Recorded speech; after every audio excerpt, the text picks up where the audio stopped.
여러분 안녕하십니까. 중앙선거방송토론위원회가 주관하는 제21대 대통령 선거 후보자 토론회 진행을 맡은 MBC 아나운서 전종헌입니다. 이제 대통령 선거가 정확히 일주일 남았습니다. 그리고 하루가 다르게 선거 열기는 뜨거워지고 있습니다. 오늘 토론회는 공직선거법 제82조의 2에 따라 국민 여러분께서 후보자를 선택하는 데 도움을 드리고자 마련됐습니다. 오늘 토론회는 MBC 상암 스튜디오에서 진행이 되고 있고요. MBC와 KBS, SBS 등 다양한 채널에서 2시간 동안 전국에 생방송됩니다. 중앙선거방송토론위원회 유튜브와 네이버 TV에서도 만나볼 수가 있고요. 아울러 청각장애인 여러분을 위해서 복지TV에서 후보자별 1대1 수어 통역 방송이 진행되고 있음을 말씀드립니다. 네, 오늘 토론회에는 공직선거법에서 정한 기준에 따라서 4명의 후보가 참석했고요. 좌석과 발언 순서는 모두 사전 추첨을 통해 결정됐음을 알려드립니다. 자, 오늘은 정치 분야에 관한 토론을 진행해 보겠습니다. 아마 우리 후보분들, 국민 여러분께 드리고 싶은 말씀이 많을 것으로 짐작이 되는데 먼저 각 후보의 시작 발언으로 토론을 열어보겠습니다. 발언 시간은 1분이고요. 순서에 따라서 기호 1번 더불어민주당 이재명 후보부터 말씀하시죠. 존경하는 국민 여러분, 더불어민주당 대통령 후보 이재명입니다. 이번 첫 토론이 열렸던 날은 45년 전 5.18 계엄군이 광주에 진입하던 날이었습니다. 그런데 또 묘하게 오늘 27일은 광주의 계엄군들이 광주에 있던 전남도청을 기습해서 우리 계엄군들을 마지막으로 살상한 최후의 날이었습니다. 그날 새벽에 한강 작가의 소년이 온다에 나오는 동호군, 문재학 군은 총에 맞아 사망했습니다. 그러나 그 문재학 군은 다시 작년 12월 3일에 우리 국민들로 회생해서 이번 내란을 확고하게 진압하고 있습니다. 총알이 강하지만 투표보다는 약합니다. 국민 주권을 회복하고 내란을 극복하는 이번 선거에 꼭 참여해 주십시오. 네, 다음은 기호 5번 민주노동당 권영국 후보 말씀하시죠. 국민 여러분 안녕하십니까. 민주노동당 대통령 후보 권영국입니다. 쿠팡물류센터 야간조를 마치고 집으로 돌아와 씻지도 못한 채 다시 알바앱을 켜야 하는 청년, TV토론을 볼 시간도 관심을 둘 힘도 없는 그 청년에게 오늘 저는 이 자리에서 말을 건네고자 합니다. 정치가 밥 먹여주느냐 하는 물음, 그 포기와 체념을 저는 외면하지 않았습니다. 거리의 변호사였던 저는 법과 제도가 외면했던 그 한 사람의 삶의 앞에 늘 멈춰섰습니다. 정치란 그 한 사람에게 말을 건네는 일이라고 생각합니다. 선거 때면 찍어달라고 굽신거리지만 정작 정치는 그 청년의 편이 아니었습니다. 지친 어깨에 손을 얹고 저는 약속합니다. 당신의 삶도 바꿀 수 있다고, 내 편이 되어주겠다고 제가 약속드립니다. 네, 다음은 기호 2번 국민의힘 김문수 후보입니다. 적반하장이라는 말이 있습니다. 도둑이 경찰봉을 뺏어서 경찰을 때린다는 이야기입니다. 세상에 많은 독재가 있지만 주로 국민을 위해서 독재를 한다고 합니다.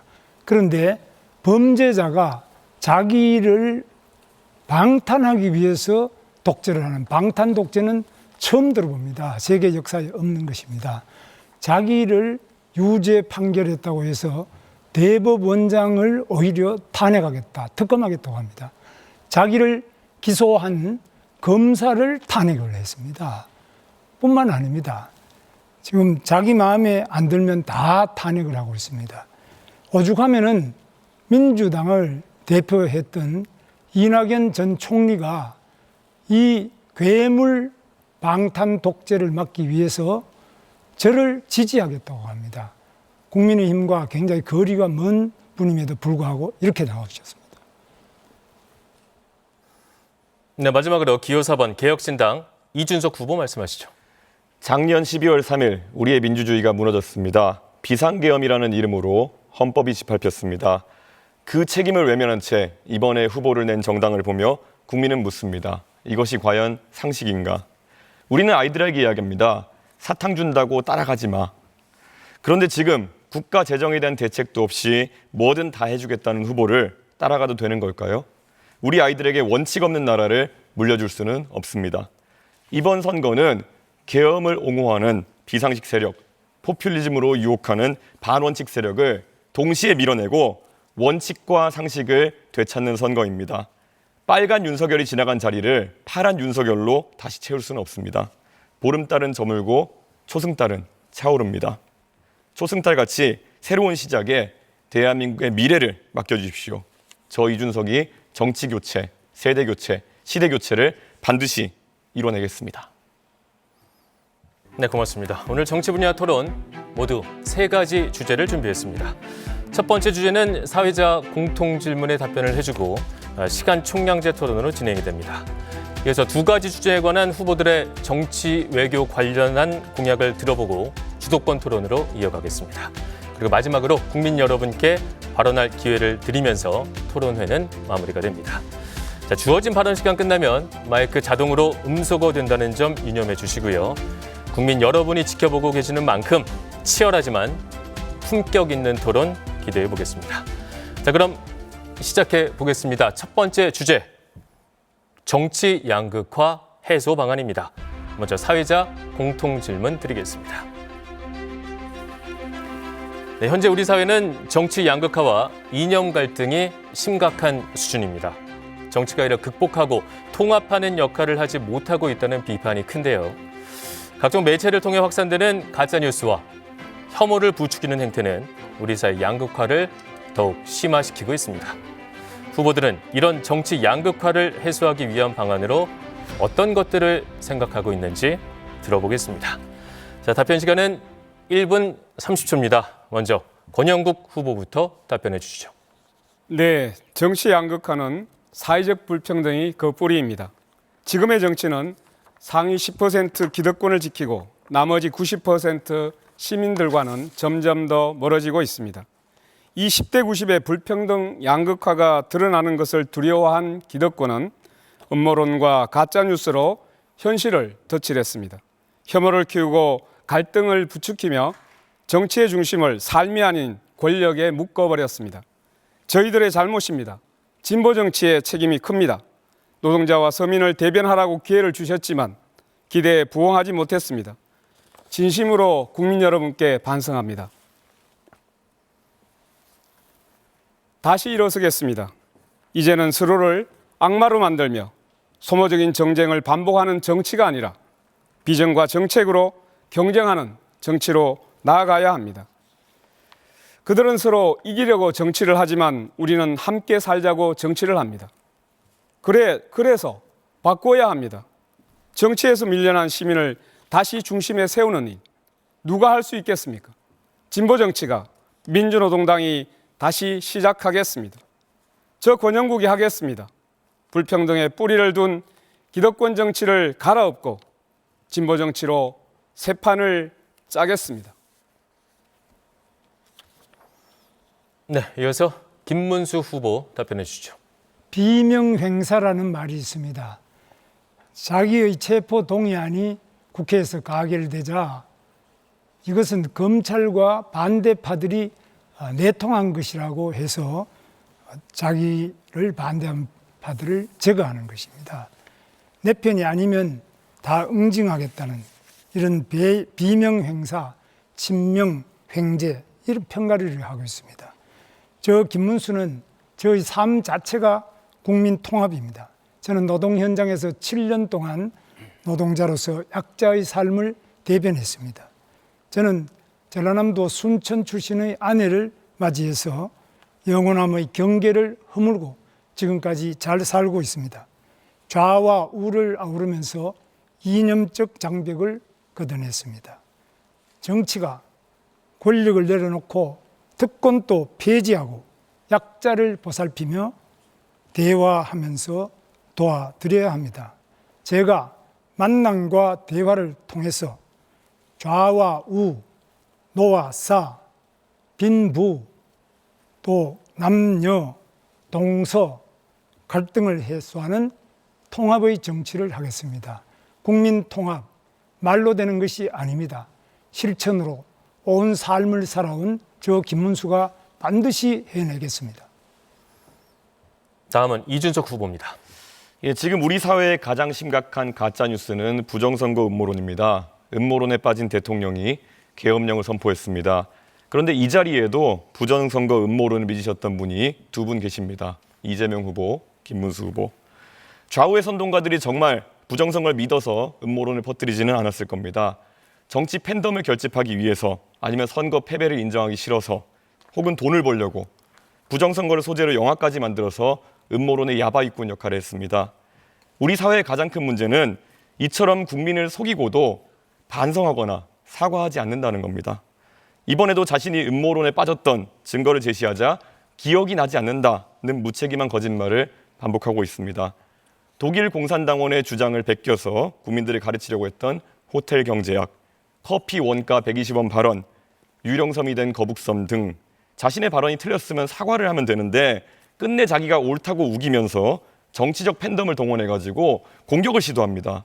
이런 나쁜 정치인 때문에 정치 양극화가 심해지고 지금 우리나라가 극단적 갈등으로 몸살을 앓고 있다고 생각합니다. 해결 방법은 분명합니다. 거짓말하는 대통령이 아니라 바른 말하는 대통령을 뽑아주십시오. 낡은 기득권이 아니라 압도적 새로움을 선택해 주십시오. 바야흐로 오렌지빛 선거혁명을 이룰 때라고 생각합니다. 저 이준석이 대한민국 정치를 바꿔내겠습니다. 네, 마지막으로 이재명 후보 답변해 주시죠.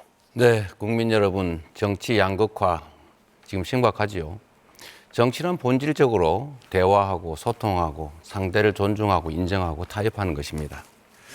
그런데 대한민국에는 일방적으로 자기 주장만 하고 상대를 절멸시키려는, 아예 없애버리는 그런 시도를 하기도 합니다. 가장 대표적인 극단적인 형태가 바로 이번에 계엄이죠. 아예 야당을 전부 말살시켜버리겠다. 대한민국의 모든 권력을 혼자 갖고 영구적으로 그 권력을 누리겠다. 이게 군정을 시도한 군사 쿠데타의 본질입니다. 이런 양극화의 근본 원인은 정치적으로 실력 없는 정치 집단들이 충직하게 실력을 발휘해서 국민들로부터 신임을 받는 게 아니고 노동자와 기업, 동쪽, 서쪽, 남녀, 노소 이런 식으로 장애인, 비장애인 이렇게 갈라가지고 대립, 갈등을 시킨 다음에 그 상대편으로부터 이 지지를 획득하는 이런 어쩌면 게으르고 아주 나쁜 의도에서 시작된 것입니다. 양극화를 극복하는 타협하고 공존하는 정치를 만드는 것은 대통령의 가장 큰 책무입니다. 그래서 대통령이라고 합니다. 소통과 대화, 협치를 복원하겠습니다. 유능한 사람들을 편을 가리지 않고 제대로 쓰겠습니다. 실력을 인정받아서 정치적 지지를 획득하겠습니다. 그리고 야당과 대화하고 인정하겠습니다. 네, 후보들의 말씀 잘 들었습니다. 이제 정치 양극화 해소 방안에 대한 시간 총량제 토론으로 이어가겠습니다. 각 후보가 발언할 수 있는 총량은 6분 30초입니다. 그리고 한 번 발언할 때 되도록 1분 30초를 넘지 않도록 해주시고요. 손을 드시면 제가 발언권을 드리겠습니다. 또 2분 이상 동시에 손을 든 경우에는 남은 시간이 많은 분께 제가 먼저 발언권을 드리도록 하겠습니다.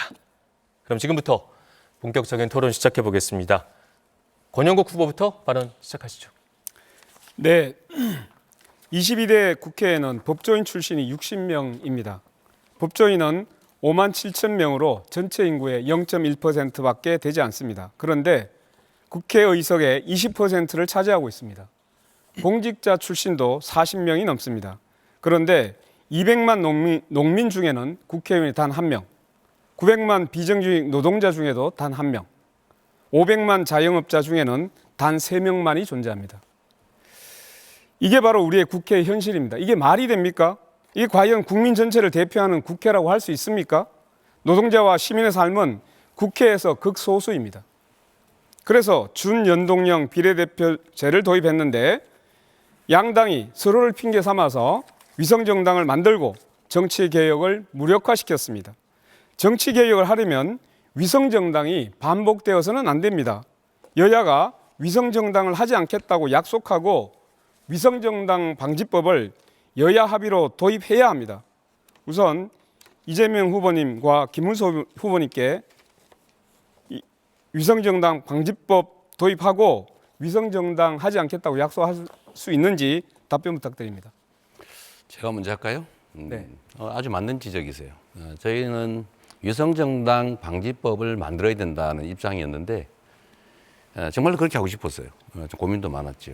그러나 이게 정치 룰이기 때문에 국민의힘과 합의를 해야 되는데 이제 국민의힘의 협조를 얻기가 어려웠는데 저는 협의가 가능하면 위성정당 방지법을 실효성 있게 꼭 만들고 싶습니다. 저는 원래 이 위성정당이 태동하게 된 연동형 비례대표제 선거법 자체를 저는 반대했습니다. 이 선거법 전체가 잘못되어 있기 때문에 이 선거법을 고쳐서 위성정당은 물론이고 아직 국민들도 모르고 법을 만든 사람들도 모르는 연동형 비례대표제 이런 거 고쳐야 된다고 생각합니다. 네, 이어서 이준석 후보 발언하시죠. 예, 우선 저희 개혁신당만이 지역구와 비례대표 의원을 정상적으로 선출했던 위성정당 만들지 않았던 당이라는 걸 다시 말씀드리겠습니다. 사실 지금 정치 양극화에 있어가지고 국민들이 분열되는 것은 양 세력의 고조되는 언사, 그 수준이 높아지는 것에 따른 것도 있습니다. 그런데 최근에 보면요, 사실 이재명 후보의 언사 중에서 이해가 안 가는 것들이 계속 다시 수면 위로 올라오고 있는데요. 예전에 트위터나 이런 거 하시면서 재미있는 말씀들을 많이 하셨던데요. 본인에게 다른 생각을 가진 국민들이 있을 때 가서 아주 직접적으로 비난하면서 달려드신 이력이 있어요.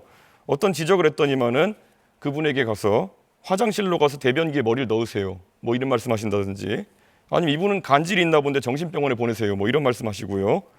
수준 낮은 일배만 보면 짝짝이 눈에 정신지체가 될 수 있다. 이거는 장애를 저주로 쓰는 건 아닙니까? 저는 이런 식의 언사가 정치 지도자급에서 나오기 때문에 일반 국민들도 사실 이런 역치가 굉장히 낮아져가지고 이런 언사가 계속되는 것이 아닌가 생각하고요. 올해 4월에 고등학교에서 이제 폭력 사건이 발생했는데요. 가해자가 피해자에게 했던 욕설인데 너희 어머니의 뭐 중요 부위를 어떻게 찍겠다 뭐 이런 얘기를 했다는데 저는 냉정하게 말해가지고 이거 누가 만든 말입니까? 저는 이렇게 이재명 후보의 욕설을 보고 따라하는 거 아니겠습니까? 오늘 이 자리에서 사과하실 의향이 있는지, 그리고 이런 언어가 고조되는 것에 대해 가지고 어떤 대책이 있으신지 궁금합니다. 일단은 저의 부족함에 대해서는 그간에 수차 사과 말씀을 드렸고 뭐 다시 사과드리겠습니다. 그리고 그 말은 제가 한 말이 아니고 우리 형님이 어머니한테 한 말인데 그런 소리 하는 걸 왜 안 말랐느냐라고 제가 좀 과하게 표현한 것이었다는 설명을 좀 드립니다. 저한테 발언권이 이제 생겼으니까 제가 좀 시작해 보겠습니다. 오늘은 저는 가급적 김문수 후보님과의 논쟁을 좀 끌어가고 싶어요. 제일 중요하니까요. 이 시대의 가장 중요한 과제는 역시 내란 극복이다, 그런 생각이 듭니다. 윤석열 대통령은 권력을 독점하겠다, 자신들의 부정 비리를 막겠다, 이런 일념으로 계엄을 선포했죠. 결론적으로 한번 물어보겠습니다. 계엄 해제를 우리 국민의힘 의원들이 대부분 참여하지 않았어요. 계엄 해제했어야 된다고 보십니까? 하면 안 됐다고 보십니까? 계엄 해제를 빨리 해서 바로 해제가 됐지 않습니까? 아니, 제 말은 그런 결과를 묻는 게 아니라 본인이 그에 대해서 어떤 입장이냐. 계엄은 해제됐어야 된다. 해제하지 저는 않아야 계엄 된다. 자체를 아주 원칙적으로 반대하고요. 알겠습니다. 제가 계엄에 대해서는 뭐 누차 지금 72년도 유신 때도 계엄 때문에 피해를 받고 80년에도 50 때도 제가 계엄 때문에 삼천교육 대상자가 됐습니다. 계엄은 저는 절대 반대고 계엄 해제는 뭐 더 말할 것도 없이 있을 수가 없는 거죠. 제가 몇 바로 가지 더 해제해야죠. 물어보겠습니다. 우선은 그 국회에서 국무위원들 사과할 생각 없느냐, 기립해서 사과해라 그랬을 때 유일하게 일어나지 않으셨거든요. 사과할 생각이 없었던 겁니까? 그런 방식의 사과도 아니고 그냥 그거는 일종의 그런 군중 재판식으로 그 어떤 국무총리를 불러내 가지고 서영교 의원이 사과를 하라 그러면 사과를 했는데 절을 국무총리가 4번이나 했습니다. 사죄의 절을. 그런데 자리에 앉아 있는 의원들이 더불어민주당 중심으로 해서 전부 고함을 지르면서 전 국무위원들이 일어나서 100배 사죄를 하라든지 이거는 일종의 폭력이지. 그거 사과도 아니고 국회도 아니죠. 그런 식으로 하면 안 되죠. 사과할 마음은 있었습니까? 사과는 계엄 자체를 저는 반대한다. 아예 자체를 반대하고. 좋습니다. 그러면 잘못된 그 다음 단계를 한번 물어보죠. 네. 윤석열 대통령에 대한 탄핵 그리고 파면, 구속에 동의하십니까? 그 뭐 여러 가지 물으셨는데 윤석열 대통령이 지금 파면이 돼 가지고 헌법재판소에서 아예 그 직이 없어졌지 않습니까? 네. 그래서 다만 여기에 이제 탄핵의 과정의 절차상으로 몇 가지 문제가 있었습니다. 그 처음에는 이것이 과연 내란이냐 아니냐 하는 부분을 국회가 냈던 소추장 자체를 스스로 그 부분을 제외한 부분이 있고요. 그다음에 그 외에도 절차상으로 구속장된 문제는 이런 게 있었는데 어떻든 간에 일단 파면이 됐습니다. 그렇기 때문에 우리가 오늘 선거를 하는 거고 제가 그걸 인정하기 때문에 이렇게 후보로 나온 겁니다. 탄핵하는 게 타당했다, 파면하는 게 타당했다 이렇게 생각하신다는 겁니까? 지금 그렇지 않습니까? 헌법재판소에서 판결을 난 거니까. 자, 그러면 그럼 물어보겠어요. 네, 하나만. 이 질문까지만 듣도록 하겠습니다.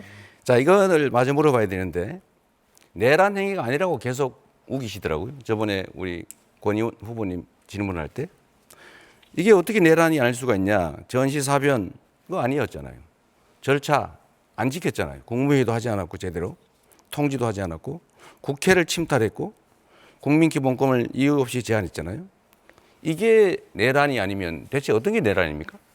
내란이 아니라고 말한 적이 없고요. 내란죄에 대한 재판은 지금 서울중앙지법에서 진행 중이니까 그 재판 결과에 따라서 판단을 해야 되지. 지금 우리 이재명 대표는 계엄을 하는 게 잘못이다 이렇게 말해야 되는데 무조건 처음부터 내란이라고 합니다. 그게 내란인지 아닌지는 형법에 의해서 판결이 나야지. 왜 계엄을 내란이라고 바로 대입을 해서 내란범이라고 그러고 우리 보고 내란 동조범이라고 그러고 그런 것은 정말 언어 폭력이죠. 있을 수 없죠. 계엄은 계엄이고 내란은 내란이고 다른 거죠. 그런데 그런 것을 막 섞어서 무조건 상대를 내란범이다. 또 우리는 내란하고 아무 상관도 없는 사람도 내란 공범이다. 동조자다. 이런 식으로 말하는 것은 정말 심각한 언어 폭력이라고 저는 생각합니다. 네, 여기서 잠시 사회자가 개입하겠습니다. 지금 시간 총량제 토론이고요. 권영국 후보와 이준석 후보가 발언을 요청하셨기 때문에 먼저 권영국 후보께 발언 시간 드립니다. 네, 내란 행위가 있었다는 사실을 인정하면 될 텐데 왜 이렇게 어렵게 얘기하십니까? 자, 아까 전에 위성정당에 대해서 이야기했는데 이 위성정당의 가장 큰 피해가 바로 민주노동당입니다. 그런데 아까 이재명 후보께서는 그 부분에 대해서 지금 상대방이 그 위성정당을 만들기 때문에 합의가 안 된다 이렇게 이해를 하셨는데 솔선수범하셨어야죠. 또 하나는 준영동형 비례대표제에 동의하지 않는다고 하는데 이 부분에 대해서는 실제로 그러면 직능대표라든가 이런 비례대표제를 완전히 부정하고 있는 것으로 보이고 있어서 대단히 유감이라는 말씀을 일단 드립니다. 자, 다음 질문으로 들어가겠습니다. 일단 김문수 후보에게 묻겠습니다. 김문수 후보께서는 대선 캠페인 기간 내내 단일한 뉴스를 지금 도배를 하고 있습니다. 한덕수 끝나고 나니까 또 이준석 후보와 정치공학적 단일화 이야기만 자꾸 난무하고 있습니다.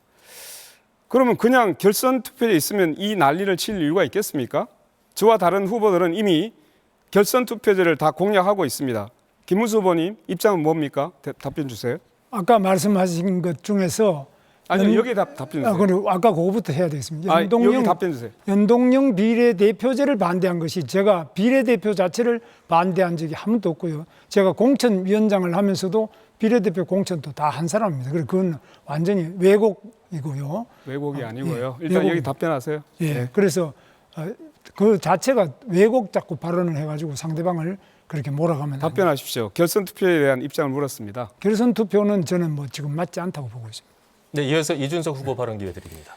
예, 헌법재판소가 윤석열 대통령 탄핵을 결정하면서 국회의 다수 의석을 차지한 야당이 일방적으로 국회의 권한을 행사한 일이 거듭되었다라는 지적도 했습니다. 물론 이 계엄 전체는 윤석열 대통령의 잘못이지만 이 부분 헌법재판소의 의사를 받아가지고 국회가 좀 고칠 점은 없는지 생각해봐야 된다 생각하는데요.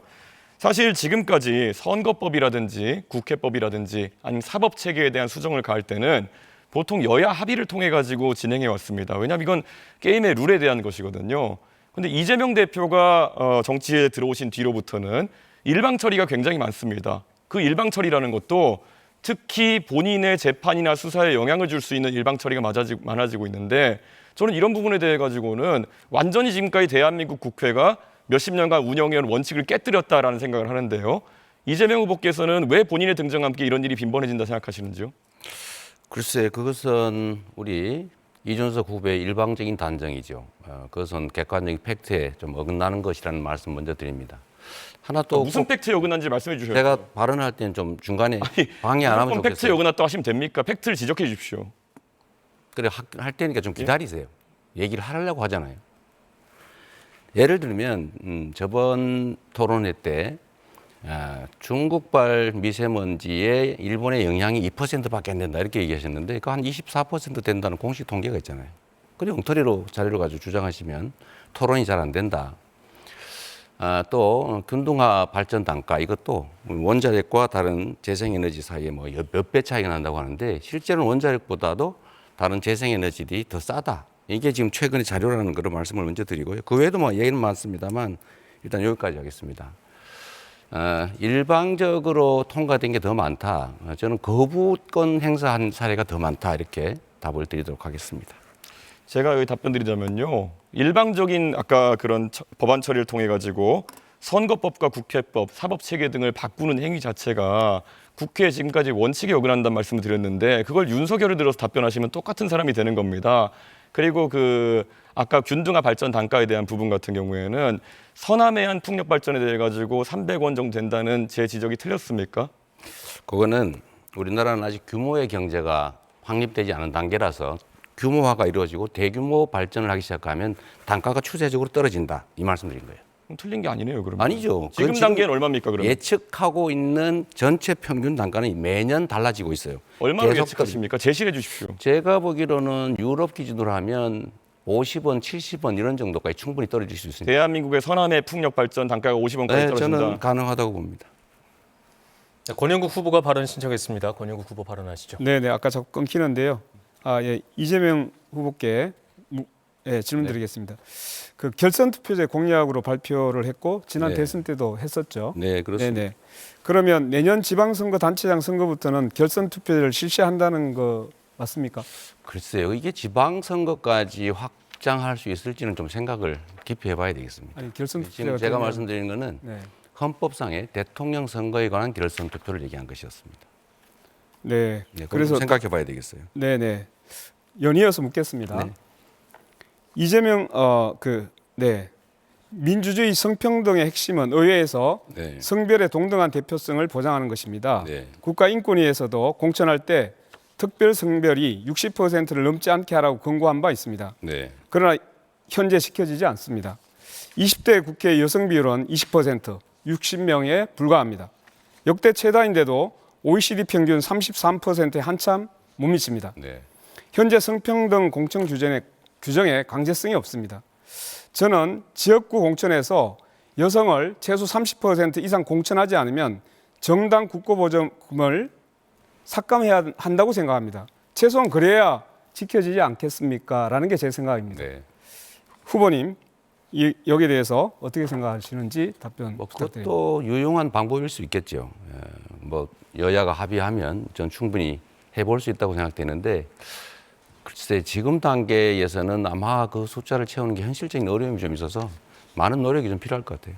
좋은 제안이시긴 합니다. 네, 방향도 맞습니다. 그런데 이제 이재명 후보께서 답변이 검토는 하는데 계속적으로 나중으로 밀리고 있어서 그럼 과연 지금 할 수 있는 게 뭔지를 저도 굉장히 좀 의문스럽습니다. 네, 알겠습니다.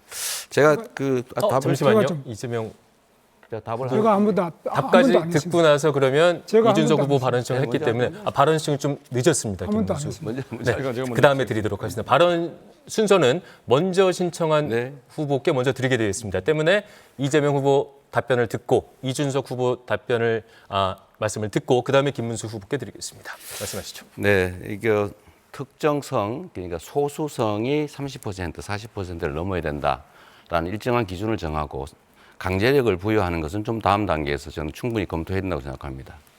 우리 김문수 후보께서 제가 소수성을 성소수라고 잘못 표현한 그걸 꼬투리 잡아서 제가 소수성을 30% 할당한다고 얘기한다고 저를 비난하시던데 그건 한참 몇 년 전에 다 해명한 거니까 앞으로는 좀 그러지 않으시면 좋겠고요. 자, 발언할 기회를 얻었으니까 이준석 후보한테 좀 하나 물어볼게요. 저번에 답변하신 거와 관련이 있는데 그날 그 계엄 해제하는 날 거기서 정족수가 찼으니까 자기는 뭐 다투고 있었다 뭐 그런 취지예요. 그런데 이거 정말 중요한 국가지 대사 아닙니까? 강남에서 술 드시다가 바로 국회로 온 것도 아니고 집에 가서 옷 갈아입고 샤워하고 그러고 지금 국회에 와서 다시 또 확인하면서 안 들어가고 그 다툼하면서 시간을 보냈다는 거잖아요.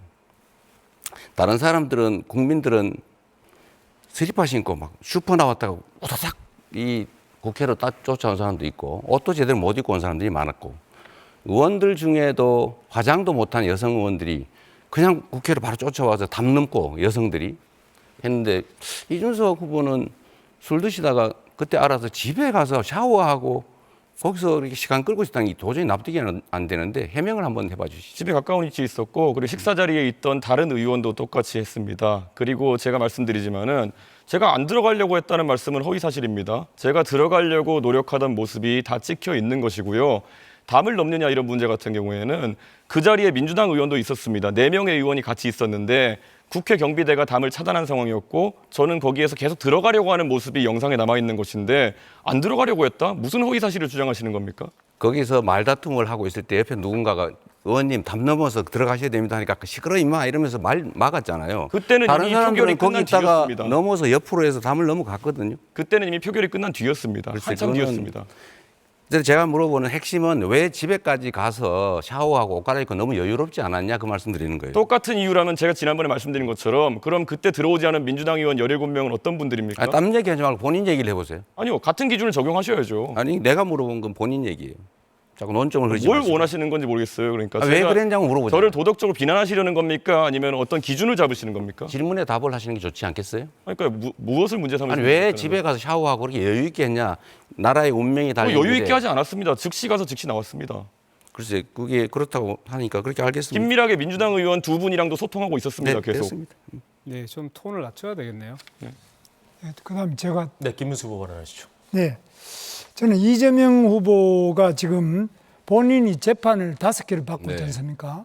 근데 이 재판 5개가 전부 다 보통 재판도 아니고 대장동 위례신도시, 백현동 성남FC 뭐 특정경제가중처벌법상 배임에 또 부패방지법 위반, 제3자 뇌물, 범죄수익 은닉규제법 위반, 그리고 20대 대선의 그 허위사실 공표죄 뭐 이런 것들입니다. 그리고 법인카드 사적 유용 문제, 그리고 쌍방울 대북 송금 사건 이런 건데 이게 지금 한두 가지도 아니고 이렇게 많은 재판을 동시에 받는데 이 재판을 본인이 대통령이 되면은 다 중지시키는 재판 중지법 이런 것도 만들고요. 또 대법원에서 선거법상 허위사실 유포죄 이런 거 하니까 공직선거법도 지금 바꾸고 있고 또 대법원 판결 말고 딴 것도 하고 있다는데 이런 상태에서 더구나 또 지금 미국의 워싱턴 한인 회장이 제임스 신 그 회장이 우리 이재명 회장을 고소를 했습니다. 고발을 해놨는데 바로 국무부에도 고발하고 또 상무부에도 고발하고 유엔 안보리도 고발해놨습니다. 이게 유죄 판결이 나면은 사실 대외 활동에도 굉장히 어렵습니다. 이런 상태에서 과연 본인이 대통령을 하는 것이 맞겠느냐? 국민들이 굉장히 우려를 많이 하고 있습니다. 그래서 이 재판을 우선에 중지를 시키는 것은 그만두고 이 재판 자체를 받아야 되고요. 또 지연시켜서도 안 되고 빨리 대통령이 되더라도 재판하는 것은 당연히 받아야 되는데 본인을 위해서 모든 재판도 중단하고 헌법재판관 수를 대법관 수를 지금 14명 있는 대법관을 오히려 지금 뭐 100명도 늘리겠다, 30명도 늘리겠다 법안을 내놓고 이렇게 하는데 이게 과연 맞느냐? 이게 본인이 뭐 황제도 아니고 황제도 이런 식으로 법을 안 하죠. 여기에 대해서 참 우려하는 데 대해서 어떻게 생각하십니까? 일단은 그 수없이 많은 기소는 우리 김 후보님이 속한 이 검찰 정권, 윤석열 정권의 증거 없는 조작 기소의 실상을 보여주죠. 증거가 없잖아요. 지금까지 있었으면 제가 이렇게 멀쩡했겠어요.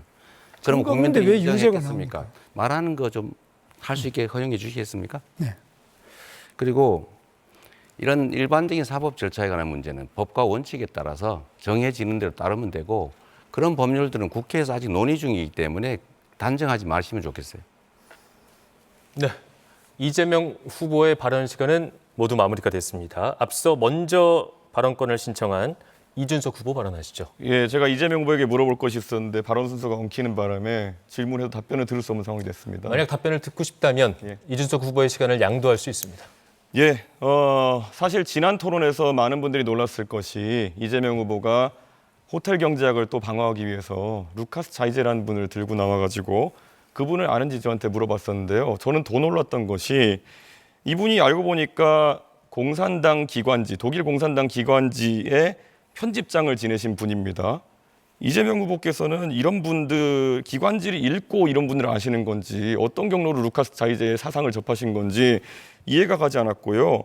저는 이런 사례를 드실 때 어떻게 조사하셨으면 국민들에게 본인의 호텔 경제학을 방어하기 위해 가지고 공산주의자의 철학을 들고 와서 가르치려고 드시느냐. 저는 이게 의아하거든요. 이 해프닝에 대해 가지고 어떻게 본인이 이 루카스 자이제의 사상을 알게 되었으며 잘못 설명한 것에 사과하실 의향이 있는지 궁금합니다. 시간을 양도하시겠습니까? 예, 10초 드리겠습니다. 10초 드리겠습니다. 20초 드릴게요. 예. 20초입니다.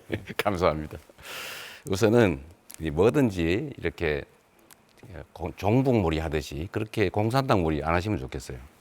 두 번째로는 그 사례는 한국은행의 책자에도 나오는 사례예요. 루카스 차이제가 어떤 사상을 갖고 있는지 저는 관심도 없습니다. 더 중요한 거는 이건 아주 고전적인 단순화된 경제 흐름에 관한, 돈의 흐름에 관한 아주 일반적인 사례예요. 100유로 이야기, 100달러 이야기, 5만 원 이야기. 그 얘기를 한 건데 전체를 얘기하면 전체를 보시고 그중에 일부 이걸 왜곡 과장해가지고 이거를 침소봉대하지 않는 게 좋지 않을까. 그게 진정한 토론 아닐까 그런 생각이 듭니다. 20초 지났습니다. 제가 사실 가장 놀라운 것이 우리 이제 세 번째 토론이기 때문에 유권자분들이 이재명 후보의 패턴을 읽으셨겠지만 본인이 지난 토론에서 먼저 저에게 루카스 자이제 아냐고 물어보신 다음에 지금 저한테 종북몰이 하지 말라고 하고 계십니다. 이게 얼마나 황당한 상황입니까?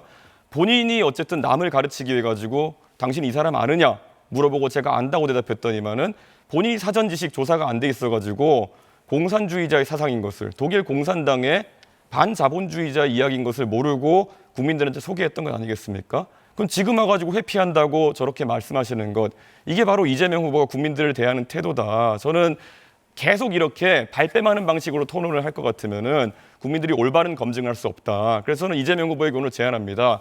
지정하시는 곳에서 토론 좀 더 했으면 좋겠습니다. 김어준 씨가 하는 뉴스공장에서 해도 괜찮고요. 더 이런 것들은 국민들이 알 수 있도록 토론 시간을 만드는 것을 제안합니다. 어떻게 생각하시는지요? 천천히 생각해 보죠. 네, 발언 시간이 마무리됐기 때문에 권영국 후보의 발언으로 이어가겠습니다. 예, 또다시 진흙탕 싸움이 시작됩니다. 뭐 이념 논쟁을 하는 곳은 아니잖아요. 여기는 정책과 비전을 이야기하는데 서로 물고 뜯는 이러한 논쟁 좀 자중해졌으면 좋겠습니다. 일단 이준석 후보에게 묻겠습니다. 이준석 후보 발언 시간이 없기 때문에 시간을 양도해 주셔야 됩니다. 네, 이따가 제가 봐서 답변할 게 있으면. 네. 언론 인터뷰에서 대통령의 국회 해산권에 대해 긍정적으로 생각한다.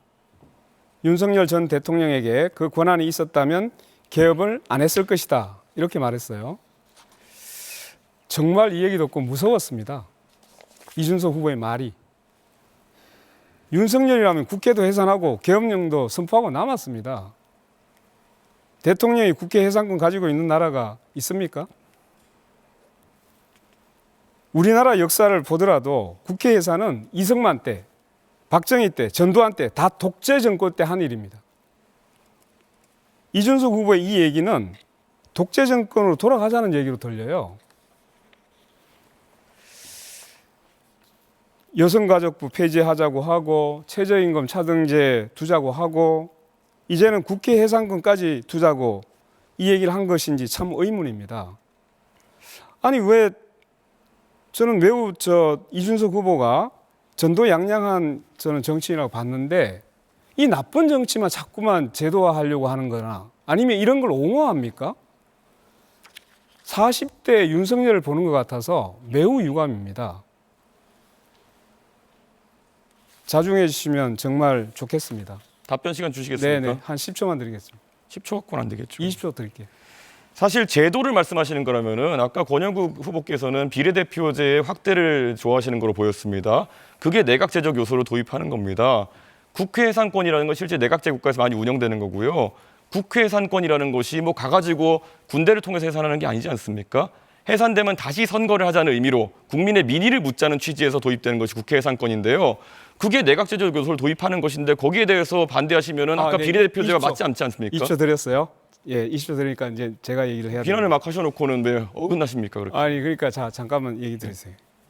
의원 내각제에서는 당연히 국회 해산권이 있죠. 총리 불신은 당연히 할 수 있고 서로 견제가 됩니다. 그런데 우리나라는 대통령제예요. 대통령제에서 국회 해산권을 준다는 것은 국회가 없어지면 견제 기능이 없습니다. 그러면 1인치하가 되는 거예요. 대통령 1인치하. 이게 독재를 지금 유도하고 있는 게 아니게 뭡니까? 국회가 없어지는데 선거를 다시 해야 되는데 왜 독재가 됩니까? 네, 권영국 후보도 시간을 모두 사용했습니다. 김문수 후보 56초 남았습니다. 예, 저는 이재명 후보의 주변 인물들이 너무 많이 돌아가세요. 특히 수사받다가 도중에 돌아가시는데 성남도시개발공사 개발사업본부장 유한기 씨가 또 수사받던 다음 날 바로 돌아가셨습니다. 또 성남도시개발공사 개발 1처장 김문기 씨도 또 수사받다가 조사를 받다가 돌아가셨습니다. 또 배소연 씨가 그 지인인 동거하던 지인이 또 법인카드 의혹과 관련해서 참고인 조사를 받다가 또 사망한 채 발견이 됐습니다. 또 경기도지사 때 초대 비서실장을 하던 전영수 씨가 또 마찬가지로 돌아가시면서 뭐라고 썼느냐. 이제 정치를 내려놓으십시오. 이렇게 네, 김문수 후보도 시간을 모두 사용했습니다. 네, 첫 번째 토론은 여기까지입니다. 치열한 토론이 이어졌습니다. 지금부터는 공약 검증 토론을 이어가겠습니다. 후보들의 핵심 공약 발표를 먼저 듣고 주도권 토론으로 서로를 검증하는 방식입니다. 바로 진행해 보겠습니다. 주제는 정치 개혁과 개헌입니다. 여야의 극한 대치와 대화의 실종, 수단과 방법을 가리지 않는 권력 투쟁은 이제 국민들에게 익숙해진 우리 정치권의 모습입니다. 이런 상황을 겪으면서 개헌을 통한 권력구조 개편 등 정치 시스템의 개혁은 중요한 화두가 됐습니다. 이에 대한 각 후보의 공약을 먼저 들어보겠습니다. 발표 시간은 1분 30초입니다. 순서에 의해서 김문수 후보부터 공약 발표 시작하시죠. 우리 헌법과 우리 민주주의는 상권 분립 정신 위에 서 있습니다. 그런데 우리 이재명 후보는 입법부의 다수 정당인데 이것을 발판으로 해서 대통령도 탄핵하고 총리도 탄핵하고 감사원장도 탄핵하고 대법원장까지 탄핵하겠다고 31명을 이미 탄핵했습니다. 그래서 대법원장 특검하고 또 탄핵하고 청문회 하겠다고 합니다. 또 상권 분립을 완전히 파괴하고 상권 장악을 해가지고 완전히 독재를 하겠다고 하는데 이거는 이런 일이 없습니다. 뿐만 아닙니다. 지금 언론도 지금 언론 노조를 통해서 많이 영향을 미치고 있고요. 또 민주노총을 통해서 시민사회단체에도 엄청난 영향을 미치고 있습니다. 이것이 바로 입법 폭주, 탄핵 남발, 방탄 입법, 카톡도 검열한다고 합니다. 이게 바로 우리 이재명 괴물 정치, 괴물 독재의 신호탄입니다. 이것 때문에 이낙연 우리 전 총리가 이거는 괴물 국가, 괴물 독재를 막아야 된다. 이렇게 굉장히 위기의식을 느끼고 있습니다. 국민들이 이민을 가야 되나 걱정하고 있습니다. 이런 상태에서 저 김문수가 진정한 국민 통합, 모든 동서 또 빈부, 노사, 좌우가 통합하는 정치를 반드시 해내겠습니다. 네, 다음은 이준석 후보입니다. 프랑스 대통령 마크롱이 39의 나이에 대통령에 당선됐을 때 그가 속했던 정당인 앙마르슈는 원내 의석이 하나도 없었습니다. 하지만 마크롱 당선과 함께 프랑스 정치에는 거대한 지각 변동이 일어났고 연금개혁, 교육개혁, 노동개혁이 있어서 의미 있는 성과를 이뤘습니다.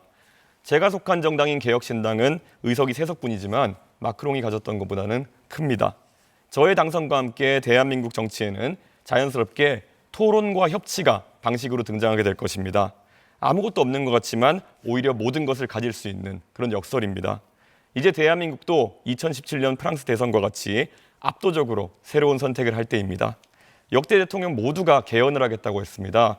1987년 이래로 40년 가까이 그 약속을 지킨 대통령은 없었습니다. 정말로 개헌을 하고 싶다면 개헌을 할 수밖에 없는 대통령을 뽑아야 합니다. 프랑스 국민이 마크롱을 통해 개헌을 이뤘듯 대한민국 국민도 이준석을 통해서 개헌을 이룰 수 있습니다. 국민연금을 가지고 양당이 미래 세대를 착취하는 야합을 했듯이 권력구조 개편을 양당에 맡겨놓으면 기득권 세력끼리 권력을 나눠 갖는 개헌 야합을 시도할 것 같습니다. 프랑스어 앙마르슈는 전진이란 뜻입니다. 좌도 우도 아니고 앞으로 저 이준석이 5천만 대한민국 국민과 함께하겠습니다. 네, 이재명 후보 공약 발표하시죠. 네, 국민 여러분, 대한민국은 민주공화국이다. 모든 권력은 국민으로부터 나온다. 이 헌법에 써져 있는 대원칙입니다. 민주주의 정치개혁이라고 하는 것은 국민이 주권자로 존중받는 제대로 된 정치 시스템을 만드는 것이겠죠. 제도도 만들어야 되고 정치의 실상도 변경해야 될 겁니다. 그런데 지금 대한민국 정치가 매우 잘못되어 있죠. 너무 이기적입니다. 그리고 소수가 동의하지 않은 모든 것을 반대합니다. 민주당 보고 독재한다 이런 얘기 하는데 거부권을 대통령이 41번 행사했습니다. 지금 우리가 탄핵을 30몇 번 했다는데 그 사실이 아닙니다. 13명인가 14명인가 이 정도밖에 안 될 거예요. 그리고 대통령 탄핵해야 마땅하지 않습니까?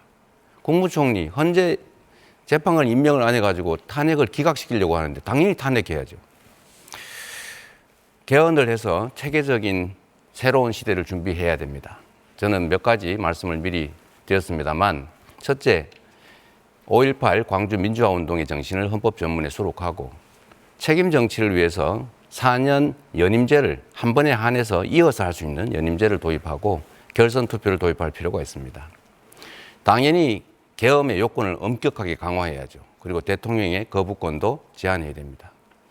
국민의 기본권을 강화하고 그리고 지방자치와 분권을 강화하는 방향으로 헌법을 개정하겠습니다.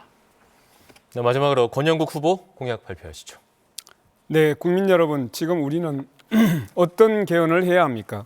국가는 무엇이고 헌법은 왜 존재해야 합니까? 국가는 시민의 존엄을 지키기 위해 존재하고 헌법은 그 존엄을 지키기 위한 우리 사회의 약속입니다. 개헌은 그 약속을 지금의 시대 정신에 맞게 개정하는 일입니다. 헌법 자체를 부정하고 탄핵을 반대한 세력은 개헌을 말할 자격이 없습니다. 그러면 누가 개헌을 해야 합니까? 개헌은 시민이 주체가 되는 일입니다. 노동자, 여성, 청년, 사회적 약자를 포함한 모든 시민이 참여하여 함께 만드는 광장 개헌이 되어야 합니다.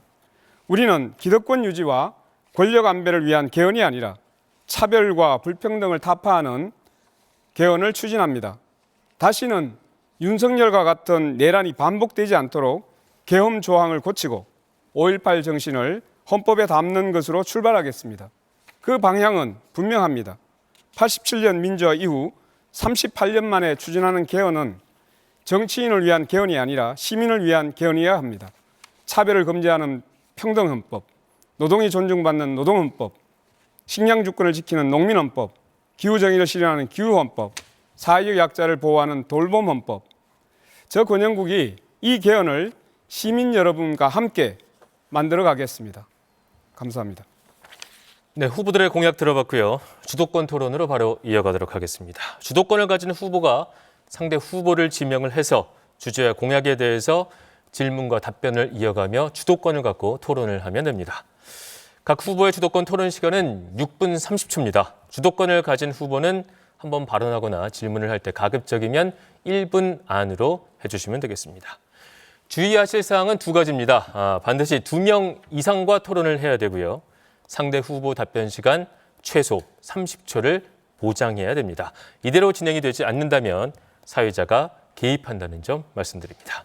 자, 그럼 김문수 후보부터 주도권 토론 시작하겠습니다. 예, 아까 제가 이재명 후보의 여러 가지 재판, 지금 5개나 받는 재판과 또 주변 인물이 많이 사망을 하는 그런 참사가 있었는데, 성남시장하고 경기도지사밖에 안 했는데 이 정도인데, 앞으로 대통령이 돼서 그런 많은 권한을 가지고 개발도 하고 각종 사업도 하고 주변에 많은 사람들이 있을 건데, 과연 국민들이 불안해하는 거는 이런 분이 성남시장 할 때 조그마한 대장동 하나 개발하는데도 이 정도 수천억의 의혹이 생기고 무수한 사람들이 재판받고 온 나라를 뒤흔들었는데, 또 본인은 그게 당군 일에 제일 잘하는 개발이라고 이렇게 한때 말한 적이 있어요. 그래서 이런 분이 대통령이 돼서 만약에 각종 국토 개발을 한다, 각종 사업을 한다, 주변에 또 많은 공직자를 제대로 거느릴 수 있을까? 또 이재명 후보는 성남시장이나 또 경기도지사를 할 때도 뭐 제가 할 때는 굉장히 깨끗하게 해서 청렴도를 전국 1위로까지 오르는데, 이재명 후보는 그걸 또 상당히 부패한 이 경기도 또 성남시로 만들어버리고, 부패 정도가 아니라 역사상 이렇게 정말 아수라라는 영화에 나와 있는 것처럼, 그게 이 아수라라는 영화가 정말 성남시를 딱 상징하는 그런 영화입니다. 이렇게 돼가지고 온 주변이 비리와 감옥, 투옥되고 또 많은 사람들이 갑자기 수사받다가 죽어버리고, 또 아까 제가 말씀드렸습니다만은 도시공사 경기도지사 첫 비서실장이었는 전영수 실장은 이제 정치를 내려놓으십시오. 더 이상 희생은 없어야 하지 않겠습니까? 이런 이야기에 대해서 저는 굉장히 가슴 아프게 생각하는데, 어떻게 보십니까? 이래가지고 어떻게 대통령 해가지고 제대로 할 수 있는지, 지금이라도 저는 사퇴하시는 것이 맞지 않느냐 이렇게 보는데 어떻습니까? 네, 전혀 근거 없는 일방적인 주장 잘 들었습니다. 검찰이 없는 사건 만들려고 강압 수사를 심하게 하니까 그 사람들이 괴로워서 그렇게 된 거 아닙니까? 저에 대해서 구체적 증거를 하나라도 대보십시오. 제가 부정부패를 저질렀는지. 저는 업자를 만난 일도 없고 그들이 커피 한 잔 얻어먹은 일이 없어요. 그 사람들이 사망한 것은 그 검찰의 가혹한 그 압박 수사 때문이죠. 그 돌아가신 분들은 정말로 가슴 아프게 생각합니다. 자, 이제 시간이 다 됐는데 지금 보세요. 그런 식으로 지금 보면 법인카드 문제든지 여러 가지가 이미 유죄 판결이 다 났고, 또 대북 송금만 하더라도 그 부지사 이화영 부지사가 지금 7년 8개월 받았잖아요. 감옥에 앉아가 있고 다 지금 현재 유죄 판결을 받아가지고 있는데 증거가 하나도 없다. 그럼 무슨 증거를 원하십니까? 그동안 검찰의 공소장이다, 재판의 판결문이다, 유죄 판결이 다 나가지고 많은 사람들이 이 오죽하면 전영수 경기도지사 첫 비서실장은 유서에서 그랬습니다. 유서에서 이제 정치를 내려놓으십시오. 더 이상 희생은 없어야 되지 않겠습니까? 이분이 돌아가시면서 괜히 그러면 허위 사실을 유포하겠습니까? 여기에 대해서 저는 이재명 후보가 지금이라도 이 대통령이라는 자리는 엄청나게 윗물 중에 윗물인데, 윗물이 맑아야 아랫물이 맑지. 대통령이 이렇게 부정부패와 온갖 그 의혹을 가지고 재판을 받아야 되는데, 자기 재판은 또 안 받겠다고 전부 재판 중지법을 만들어가지고 다 수도하고, 자기가 하는 여러 가지 것들은 예를 들면 공직선거법상 허위사실 유포죄 이런 거는 아예 그 행위 자체를 없애버리는 이런 법을 고쳐가지고 내가 지은 죄는 아예 죄목 자체를 없애버리자. 세상 전체에 이런 핵의 망치간 발상을 어떻게 할 수 있냐. 이런 분이 대통령이 된다면 이 나라가 어떻게 되겠냐. 정말 이낙연 대표도 괴물 국가라고 그랬어요. 괴물 국가. 그래서 이 괴물 국가를 만드는 괴물의 그 우두머리가 바로 이재명 후보 아니냐. 그런 점에서 오죽하면 이낙연 후보가 저를 지지한다고 하겠습니까? 그분이 저를 지지할 때 얼마나 많은 부담이 오겠습니까? 여기에 대해서는 우리 이재명 후보께서 반드시 그 답을 해야 된다. 이걸 돌려가서 안 되잖아요. 근데 또 형님도 그렇지 않습니까? 이재명 후보 형님께서 정신병원에 강제 입원하려고 그러다가 우리 구성숙 우리 보건소장도 잘 아실 거예요.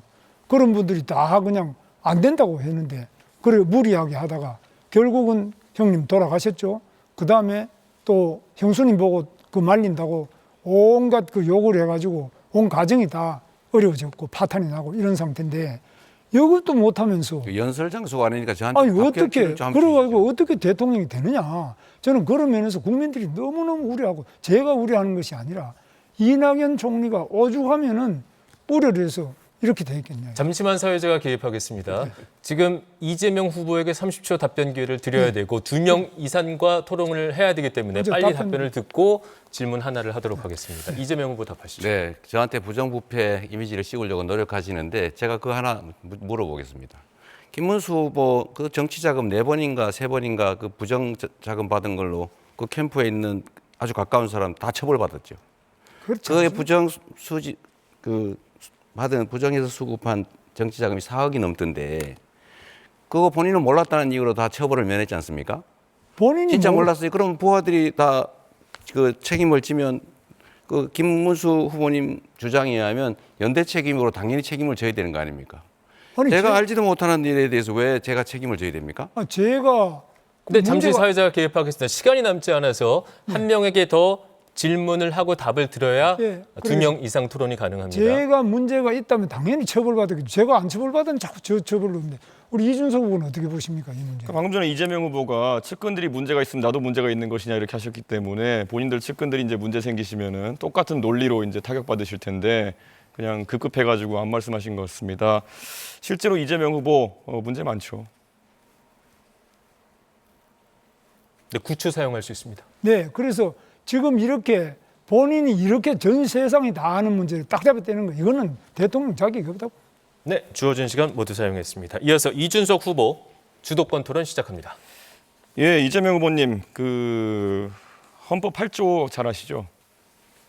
예, 뭐 조문 정확하게 기억 못 하겠네요. 말씀해 보세요. 예, 정당에 관한 부분이니까 모르시죠. 그러니까 정당을 민주적으로 운영해야 된다는 내용이 헌법 8조의 2항인데요. 제발 그 헌법대로 정당을 운영하셨으면 좋겠다 그런 생각을 했습니다. 사실 민주당의 운영을 보면요. 정당 내부의 민주주의의 실종이란 말을 들은 지 오래고요. 정당의 당원 같으면은 국가의 헌법과도 같은 것입니다. 근데 이 당원 같은 것을 막 바꾸고 그러세요. 그래서 그 민주당의 당원을 보면 80조에 보면은 여러 가지 범죄 혐의가 있으면은 당직이 기소 시에 정지되게 돼 있는데 그것도 이제 마음대로 바꾸시고 이렇게 하는 모습을 보면서 1심 유죄 나오자마자 당원 80조가 삭제됐거든요. 이렇게 당의 존립 근거가 되는 당원을 이렇게 마음대로 바꿔버리고 위인 설법 아니겠습니까? 이재명 후보 전에는 기소된 사람 없었습니까? 근데 이재명 후보가 기소되고 나니까 유죄를 선고받으니까 이런 것들을 없앤다는 것 자체가 법 체계에 대한 당내의 법 체계에 대한 이해도 별로 없으신 것 같고 그래서 지금도 형사소송법 개정이나 이런 것에 대해 가지고 사회의 규칙이나 제도에 대한 존중 자체가 없는 것이 아니냐라는 비판을 받는 겁니다.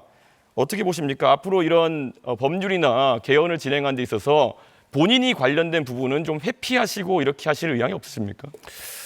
더불어민주당은 역사에 없을 정도로 당원 중심의 민주적 정당으로 바뀌었고 강하고 유능한 정당으로 바꿔서 대한민국 정치사에서 가장 큰 야당의 승리를 이뤄냈고 가장 강력한 수권 정당이 됐습니다.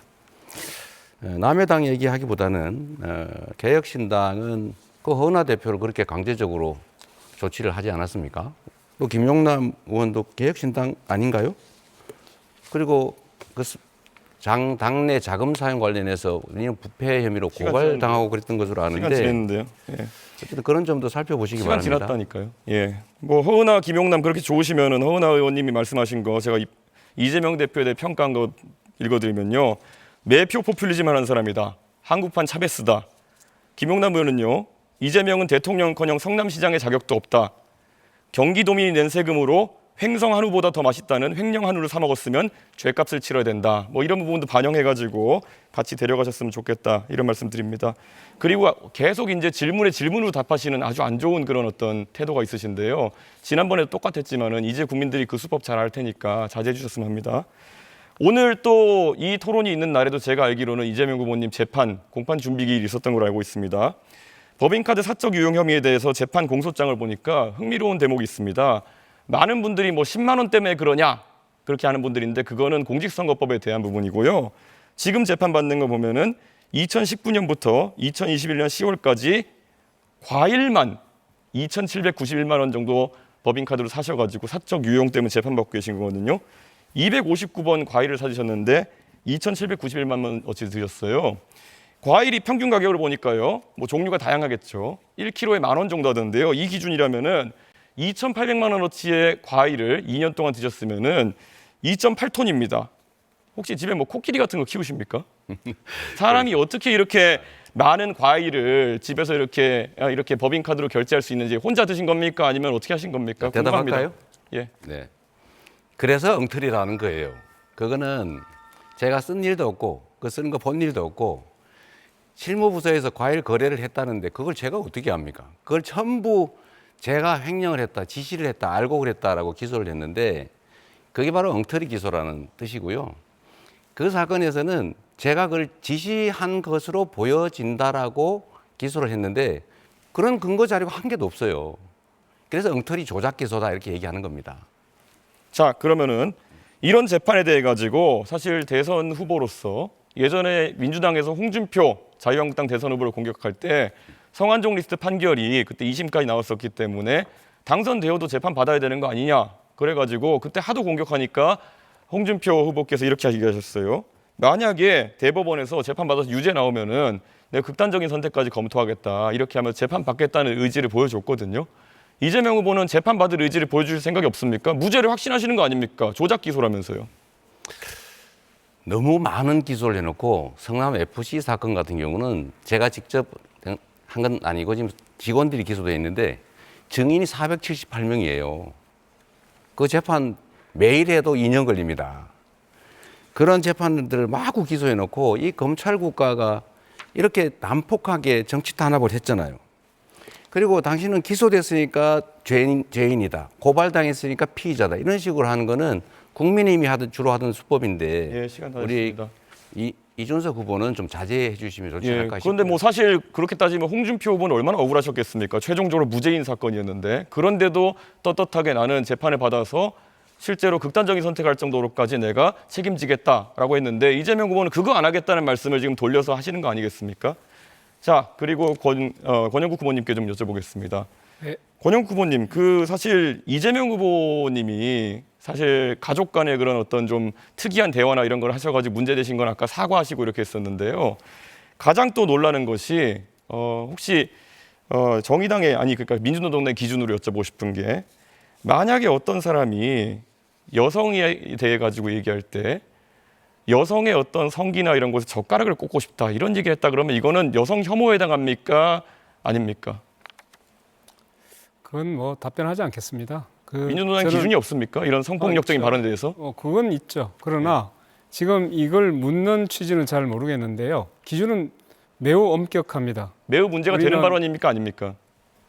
우리는 당연히 이제 성적인 학대를 한다든가 이런 부분에 대해서는 누구보다 엄격하게 그 정하고 있습니다. 이재명 후보님 동의하십니까? 시간을 충분히 주고 질문을 하시면 좋겠어요. 동의하시는지만 답하시면 됩니다. 동의 안 하시는 겁니까? 이런 발언이 문제 있다는 것을? 시간과 규칙을 지켜서 하시면 좋죠. 네, 이준석 후보의 주도권 토론 시간 여기서 마무리됐습니다. 이어서 이재명 후보의 주도권 토론 시간입니다. 네. 어쨌든 우리 이준석 후보님은 주로는 그런 정부의 앞으로 나아갈 길, 국민의 더 나은 삶 이런 것보다는 그런 신변 잡기에 관심이 많으신 것 같은데 본인의 신변 잡기도 한번 되돌아보시기를 부탁드립니다.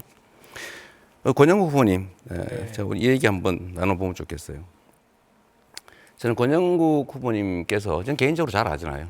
아주 오랜 세월 노동인권운동도 하시고 변호사로 정말 우리 사회의 어두운 곳, 낮은 곳을 살피시고 정말 큰 애 써오신 거 정말 존경합니다. 네, 감사합니다. 그리고 이런 기회를 통해서 이제 민주노동당도 정책을 충분히 국민에게 설명하고 다시 또 인정받는 계기가 되면 좋겠어요. 네, 그래야 되죠. 그 김문수 후보님 관련해서 전에 한번 논쟁을 심하게 하셨는데 내란이 아니다. 처벌받아야 내란이다. 이런 논리에 대해서 좀 어떻게 생각하세요? 예, 지금 제가 이제 곧 답변하기 전에 네. 제가 변호사인데 이 대선 후보 토론장에 나와 있는 거 같지 않고 마치 법정에 서 있는 느낌이에요. 그래서 굉장히 좀 유감을 일단 먼저 말씀드리고 시작하겠습니다. 우선은 내란죄라는 것은 형법상에 있는 요건이 있는 거죠. 네. 그러나 우리가 헌법상에서 내란 행위라는 것은 그것이 헌정 질서를 유린하는 것이 내란 행위입니다. 그렇기 때문에 이게 내란죄가 되냐 안 되냐에 따라서 내란 행위가 성립하느냐 하는 문제하고는 다른 거죠. 네. 정확하게 말씀드리면 내란이라고 하는 게 폭력적으로 국헌을 문란하거나 국토를 참전하는 그런 행위를 말하잖아요. 군사를 동원해서 병력을 동원해서 국회를 진입해서 장악하려고 한 건 명확한 내란 행위입니다. 뭐 판례에도 다 나오잖아요. 김원수 후보님, 이런 얘기 좀 들어보셨나 모르겠는데 김문수 후보님께서는 정호영이라는 사람을 그 선대위에 영입하셨더라고요. 근데 이 정호영이라는 사람은 광주 학살의 주책임자 아닙니까? 그걸 몰랐을 것 같지는 않은데 제가 한 건 아니고. 잠깐 답변을 제가 요구하면 해주세요. 또 하나는 전에 전두환 추징법도 반대하셨던 것 같아요. 또 전두환 씨를 예방한 바도 있고요.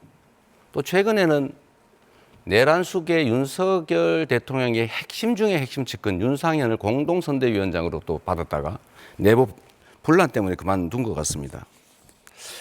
그러다 보니까 우리 윤석열 대통령께서 탈당을 하라, 또 제명하거나 이런 말 한마디도 못 하시고 윤 대통령이 탈당을 하면서 김문수 후보 도와서 당선시켜달라 뭐 이런 얘기도 하시고 의원들한테 전화해서 김문수 후보 도우라고 지시도 하고 그랬던 것 같습니다.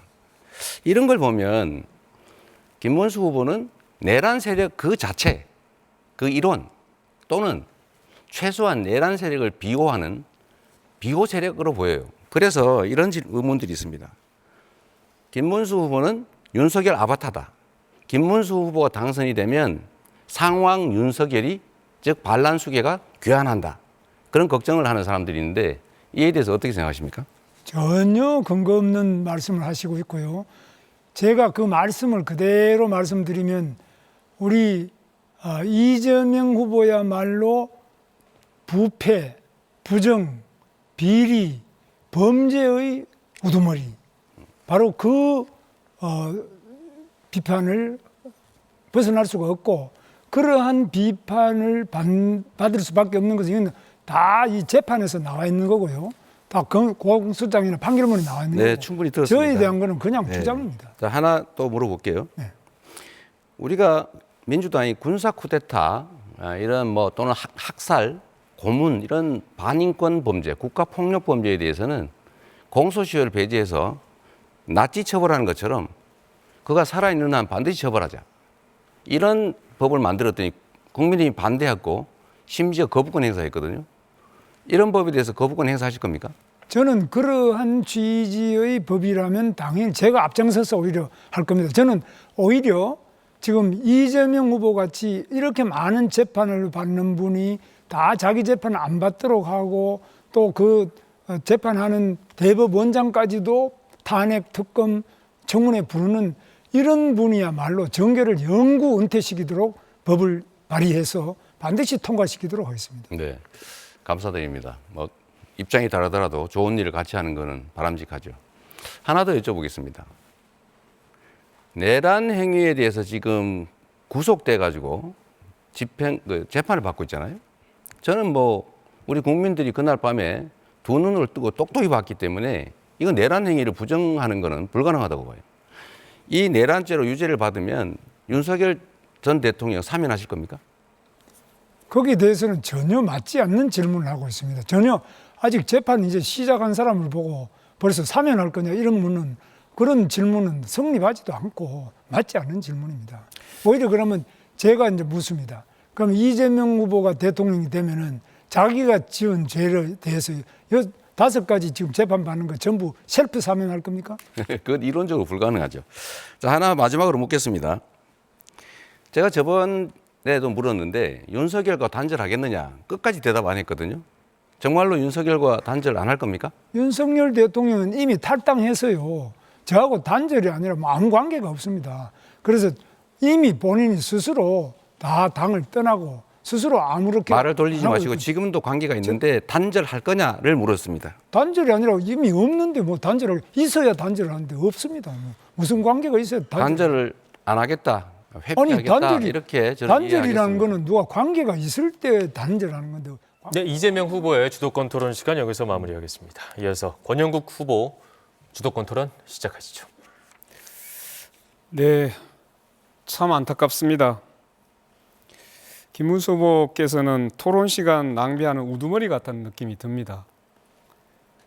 주로 특정 후보 비리하는데 왜 그렇게 모든 시간을 다 낭비하십니까? 그래서 저는 김문수 후보에게 먼저 묻겠습니다. 5.18은 헌정질서 수호를 위한 국민 저항의 상징입니다. 이를 헌법에 명시하는 것이 국민 통합의 출발점이라고 보는데 일단 짧게 답변해 주십시오. 이따가 드릴 테니까. 김문수 후보님 동의하십니까? 저는 헌법 전문의 5.18 정신을 반영하는 것이 충분히 가능하고 옳다고 생각합니다. 그렇게 하겠습니까? 네, 그렇게 하겠습니다. 계엄 요건 강화를 위해서 앞으로 계엄 선포 시 국회 사전 사후 동의를 반드시 받아야 한다고 보는데 후보님 입장 어떻습니까?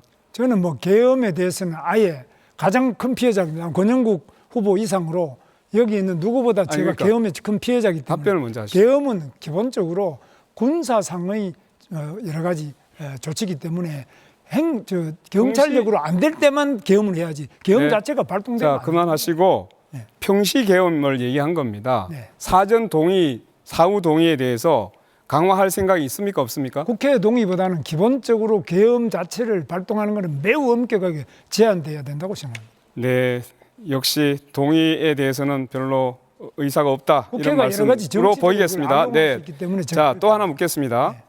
대통령 탄핵 시에 직무대행은 한덕수 같은 국무총리가 아니고 선출직인 국회의장으로 바꿔야 한다고 보는데 어떻게 생각하십니까? 그건 행정에 대한 기본이 안 된 질문입니다. 기본이 안 되고요. 아니, 선출직에 대통령이라는 것은 국회의장처럼 제가 사회 주도하고 보는 자리가 있습니다. 아니고 행정의 책임자입니다. 행정의 책임자이지만 적어도 이러한 비상시에는 선출직인 사람이 대통령에 대한 권한을 대행할 수 있도록 해야 그 아바타들이 실제로 누굽니까? 한덕수라는 사람은 윤석열 대통령이 임명한 아바타 같은 사람이었어요.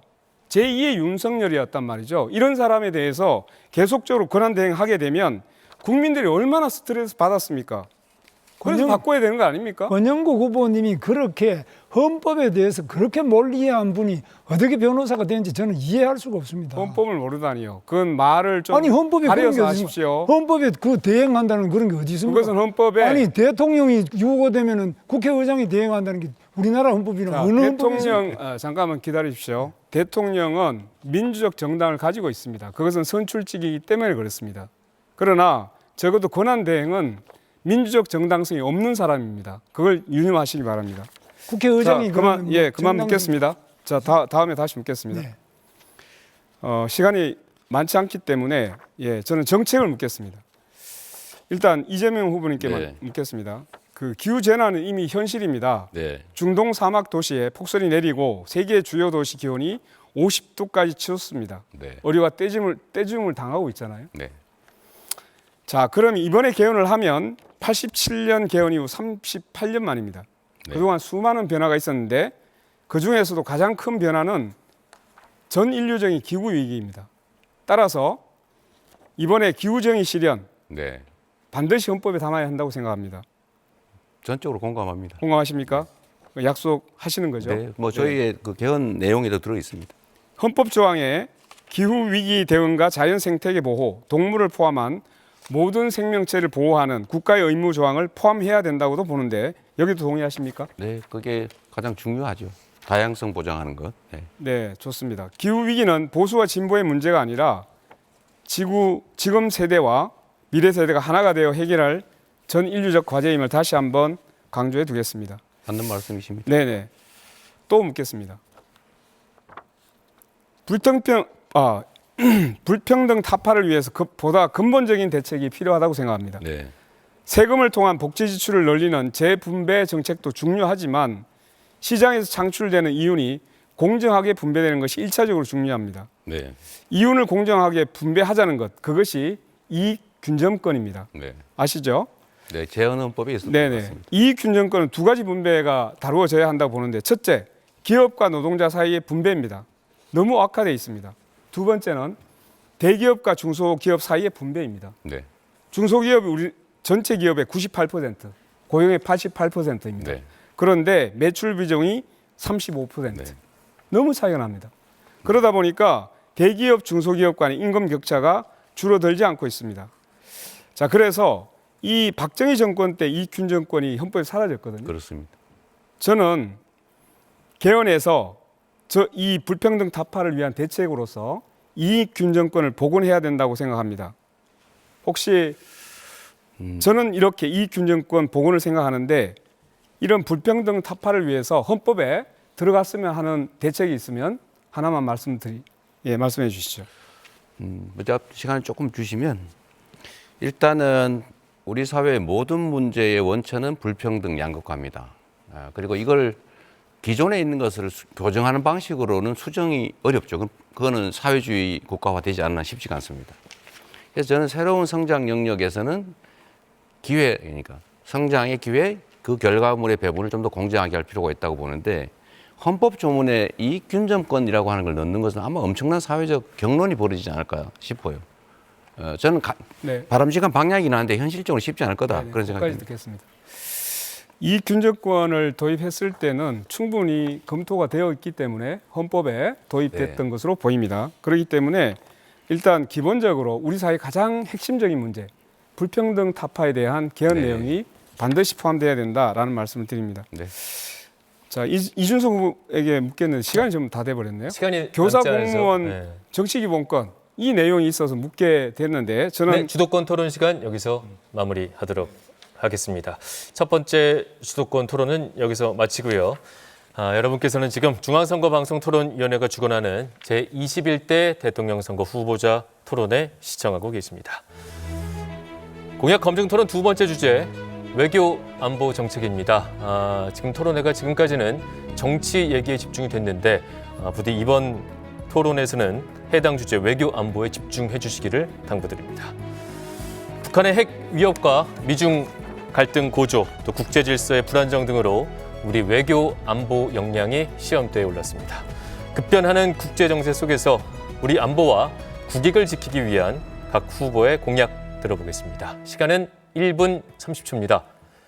순서에 따라 이준석 후보 공약 발표 시작하시죠.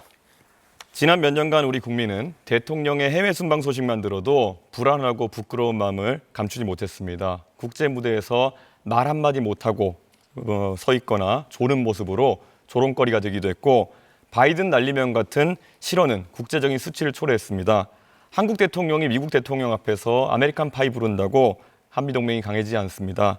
중국과 대만 사이에서 CACA 한다고 해가지고 한중 관계가 회복되지도 않습니다. 대한민국 대통령은 국제적 경험과 실용적 감각을 갖춘 인물이어야 합니다. 저 이준석은 대통령이 되면 통일부와 외교부를 통합하고 외교 통일, 국방 내무를 아우르는 안보부총리를 임명하겠습니다. 대내외 전략의 일관성과 유연함을 동시에 실현하겠습니다. 그리고 대한민국을 자유진영의 병기창으로 만들겠습니다. 한미 합동 군수시설을 구축하고 우리가 가진 강점을 이용해서 포탄을 생산해서 미국의 탄약 공백을 메우겠습니다. 방위비 분담금 인상은 한국산 무기 공급으로 대체하는 방안을 제안하겠습니다. EU와 동남아 방산 시장도 적극 개척하겠습니다. 대한민국을 동맹에 의존하는 나라가 아니라 동맹을 설계하고 이끄는 나라로 도약시키겠습니다. 세계 속에 존중받는 강대국, 품격 있는 대한민국을 만들겠습니다. 저 이준석이 그 길에 앞장서겠습니다. 네, 이어서 이재명 후보 공약 발표하시죠. 네, 국민 여러분, 국가는 국민을 위해서 존재합니다. 외교 역시도 국민들의 더 나은 삶, 국가적 이익을 위해서 존재하는 것입니다. 지금 외교 상황이 매우 안 좋습니다. 특히 작년 12월 3일에 내란 사태 때문에 외교 공백이 발생하고 있습니다. 지금 국제사회의 불안정성이 상당히 높습니다.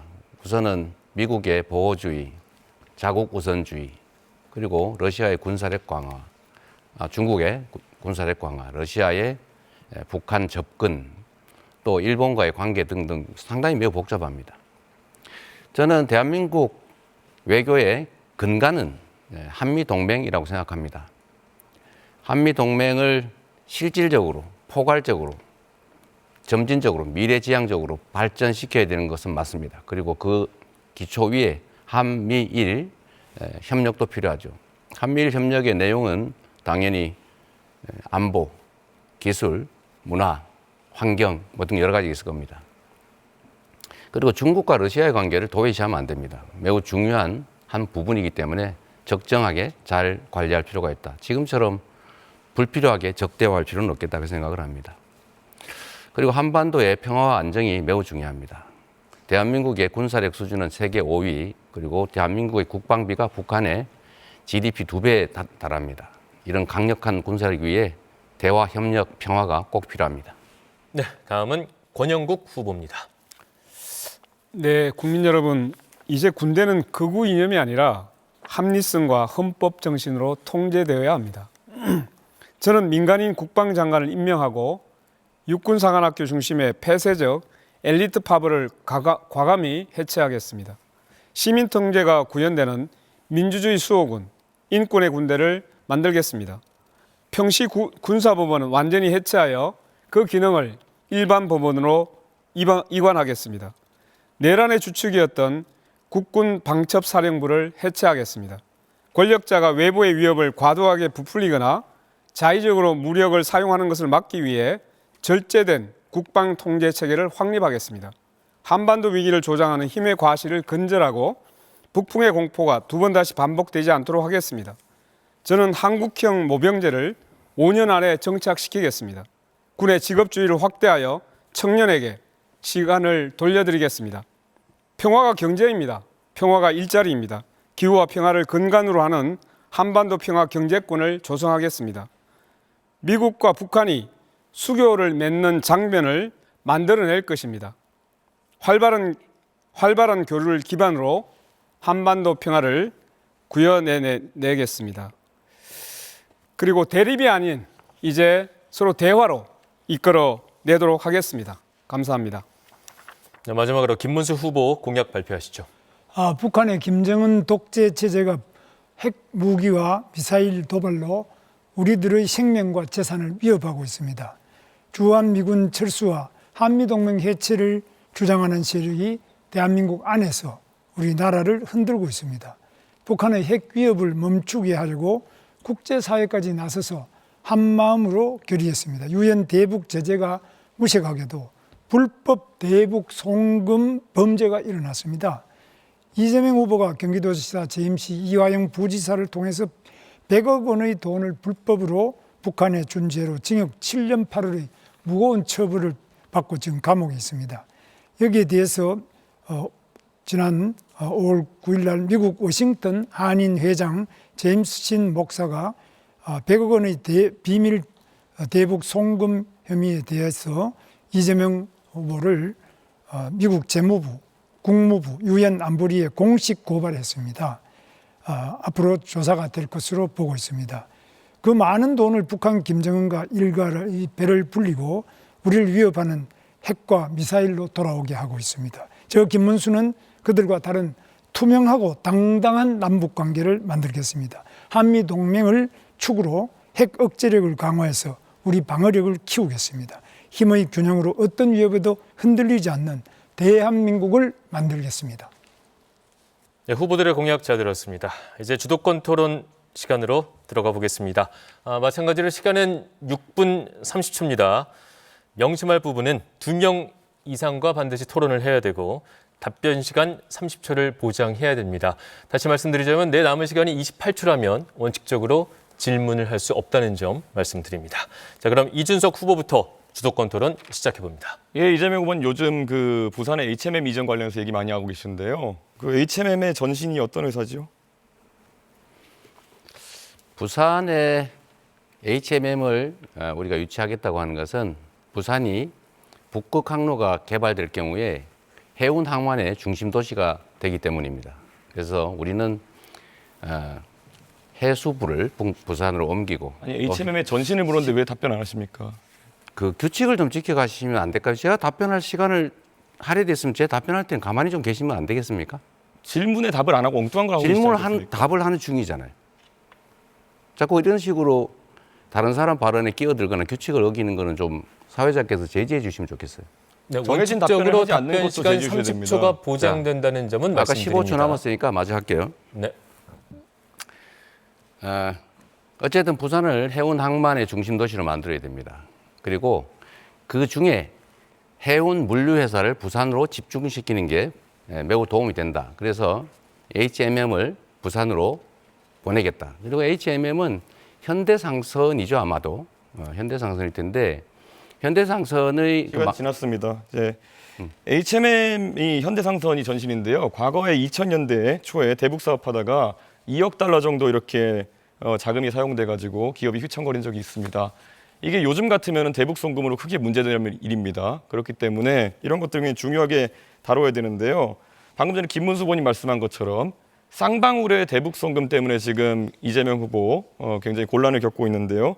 쌍방울 대북 송금은 법적 판단과 무관하게 미국의 제재 대상이 될 수 있는 문제라는 걸 알고 계실 거라 생각합니다.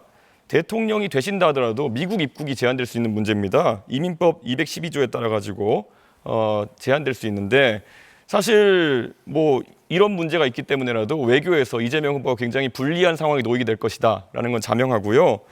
과거에도 국내 정당성이 부족한 지도자 같은 경우에는 대미 협상에서 고생을 하곤 했습니다. 특히 쿠데타로 집권했던 전두환 대통령 같은 경우에는 레이건 대통령 만나는 것도 힘들었고 만나서도 짧게 만나고 헤어지기도 했고 정당성을 인정받기 위해서 많은 양보를 했습니다. 핵무기 개발 포기하고 미국산 무기도 구입하고 국방과학연구소도 좀 축소하고 이렇게 했어야 되는데요. 트럼프가 만약에 트럼프 대통령이 이재명 후보가 당선되면 이런 약점을 가만히 두겠습니까? 저는 흔들 거라고 생각하는데요. 본인의 이런 여러 가지 사법 리스크 때문에 대한민국을 위기에 빠뜨렸어야 되겠습니까? 본인의 이런 문제들 다 해소해야 되는 거 아니겠습니까? 재판을 안 받으면 해소가 안 될 거잖아요. 제가 대북 송금에 관여했다는 건 아무런 근거도 없는 얘기고 실제로 그들이 저를 위해서 송금했다는 것은 믿을 수 없는 얘기고 주가 조작을 하다가 수사를 받으니까 아마도 그걸 도박 자금으로 썼다는 설도 있는데 저는 이 진상이 곧 규명될 거라고 봐요. 그리고 또 한 가지는 아까 부산 얘기를 마저 좀 하면 HMM은 부산으로 반드시 가게 됩니다. 정부가 지분을 가지고 있기 때문에 얼마든지 가능하다. 의지에 따라서 이 말씀드립니다. 지금 그럼 쌍방울이라는 기업이 결국엔 과거에는 속옷 만들었었고 이번에 대북 사업을 하기 위해서 결국에는 뭐 스마트팜이나 이런 것들을 언급하는 그런 상황인데 그게 그러면 얼마나 진실된 이야기라고 사람들이 생각하겠습니까? 쌍방울이 속옷 만들던 회사가 스마트팜을 하기 위해 가지고 북한에 송금을 하다 걸려서 도박 자금을 날려가지고 이재명으로 물고 늘어졌다. 이 해명을 트럼프가 받아들이겠습니까? 저는 그렇게 자꾸 하늘을 가리려고 하는 행동을 하지 않으셨으면 좋겠다. 그런 생각을 하고 있습니다. 그리고 사드 문제에 대해 가지고 이재명 후보가 사드는 미국 방어용이다라는 말씀하신 적이 있습니다. 근데 사드라는 무기 체계를 전혀 이해 못하고 계신 것 같은데 사드는 종말 단계에서 미사일을 요격하는 그런 체제입니다. 그렇기 때문에 떨어지는 것을 요격하는 것이거든요. 사드 미사일과 레이더가 우리나라에 배치돼 있다는 것은 우리나라에 떨어지는 것을 막겠다는 그런 의지입니다. 그런데 지금 이재명 후보는 흔히 그러니까 중국에서 얘기하는 것이나 아니면 음모론자들이 얘기하는 것을 또 받아들이셔가지고 결국 사드가 미국 방어용이라는 주장을 하고 계세요. 이런 식으로 잘못된 정보를 바탕으로 해가지고 이런 음해를 하시면은 과연 미국에서 봤을 때는 이 사람은 뭘 해도 이렇게 왜곡해서 인식하는 사람이구나. 이거 만약에 외교현장에 가셔서 대통령으로서 발언하셨다면은 큰 망신살 발언인데 아직까지도 사드는 미국 방어용이다라는 입장을 유지하십니까? 한국의 방어는 한국의 독자적인 미사일 방어 체제로 방어하는 게 맞죠. 그리고 당시에 이것은 매우 많은 논란이 있었는데 지금은 이미 배치가 끝났기 때문에 더 이상 이 문제를 논란하는 것은 한국의 외교 안보 전략상 그리 바람직하지 않습니다. 굳이 과거 얘기를 조금 해본다면 그때 당시에는 예를 들면 이 고고도 미사일이기 때문에 굳이 북한이 그런 고고도 미사일을 쏘겠냐, 예, 알겠습니다. 그 필요하겠냐 이런 논란이 현실적으로 있었다. 제가 이재명 후보에게 답변을 이렇게 물어보면요. 꼭 물어본 거 빼고 답을 하십니다. 자기 하고 싶을 만한 하시는데 그러다 보니까 이재명 후보의 의사를 제가 한번 해석해서 이렇게 말씀드린 경우가 많은데요. 최소 2명의 후보에게 질문해야 되는 입장을 거죠? 철회하지 말씀드립니다. 않겠다는 이야기를 지금 하고 계신 거로 보입니다. 그렇기 때문에 유권자들께서 사실 이런 식으로 미국과의 안보 관계에 있어서 거짓 정보를 설파하는 사람이 과연 한미 관계를 이끌어갈 수 있겠느냐 이런 걸 고려해 주셨으면 합니다. 김문수 후보님, 네. 예, 이 대북 문제에 관해 가지고 굉장히 뭐 자유를 옹호하고 무엇보다도 굳건한 안보 태세를 주장하실 걸로 생각되는데 한편으로는 약간 좀 뜬금없는 말씀을 하신 게 있어가지고 한번 진위가 뭔지 파악해 보려고 합니다. 예전에 이제 연평도나 이제 서해 도서에 대해 가지고 이런 도발들이 있다 보니까 김문수 후보님께서 이런 서해 도서에 우리가 중국인을 위한 카지노 같은 것을 개설하면은 이 중국인들이 많이 와가지고 좀 북한이 공격하기 어렵지 않겠느냐 이런 말씀하신 적이 있는데요. 사실 백령도나 연평도 같은 경우에는 카지노나 이런 것을 개설할 여건이 되지 않는 것처럼 보이는데 네, 답변 시간 주셔야 아직까지 됩니다. 그런 입장을 유지하고 계십니까?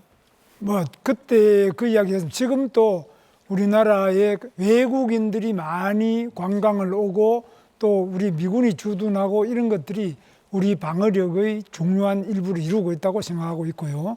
특히 중국인들도 이 서해와 가깝기 때문에 와서 그 카지노 같은 네, 경우에 수도권 토론 여기서 마무리됐습니다. 2명 이상에게 질문을 해야 되고 답변 시간은 30초를 반드시 보장해야 된다는 점 다시 한번 말씀드립니다.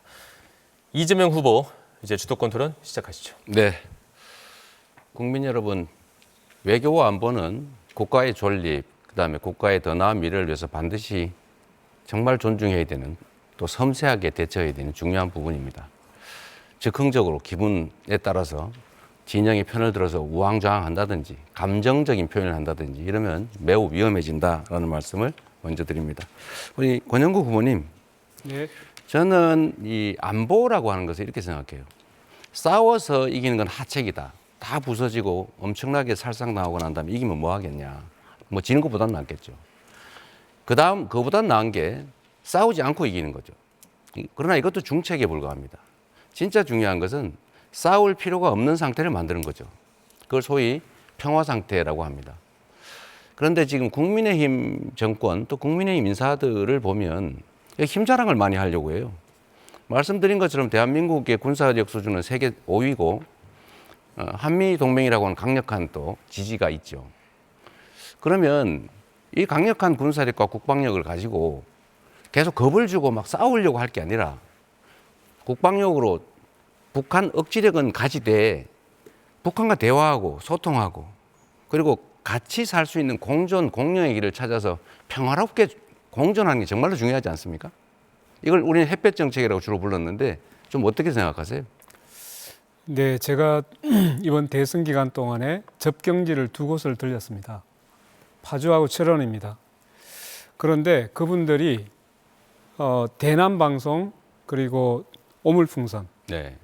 이 긴장 때문에 거의 밤에 잠을 자지 못한다고 합니다. 네. 실제로 윤석열 정권이 들어서서 자신의 비상계엄 조건을 만들어내기 위해서 굉장히 위험을 하고 갈등을 조장했잖아요. 여기에 대해서 정말로 국민의힘 김문수 후보께서는 사죄해야 된다고 저는 생각합니다. 네, 전적으로 저도 공감합니다. 국민의힘이 하는 방식을 보면 그 정말로 국민과 국가 전체를 생각하지 않아요. 북한에 대해서 강경 입장을 취하기만 하는 것이 능사가 아니지 않습니까? 우리 김문수 후보님, 네. 그 하나 좀 물어보겠습니다. 김문수 후보님은 우리가 핵무장 해야 된다 이런 입장이시잖아요.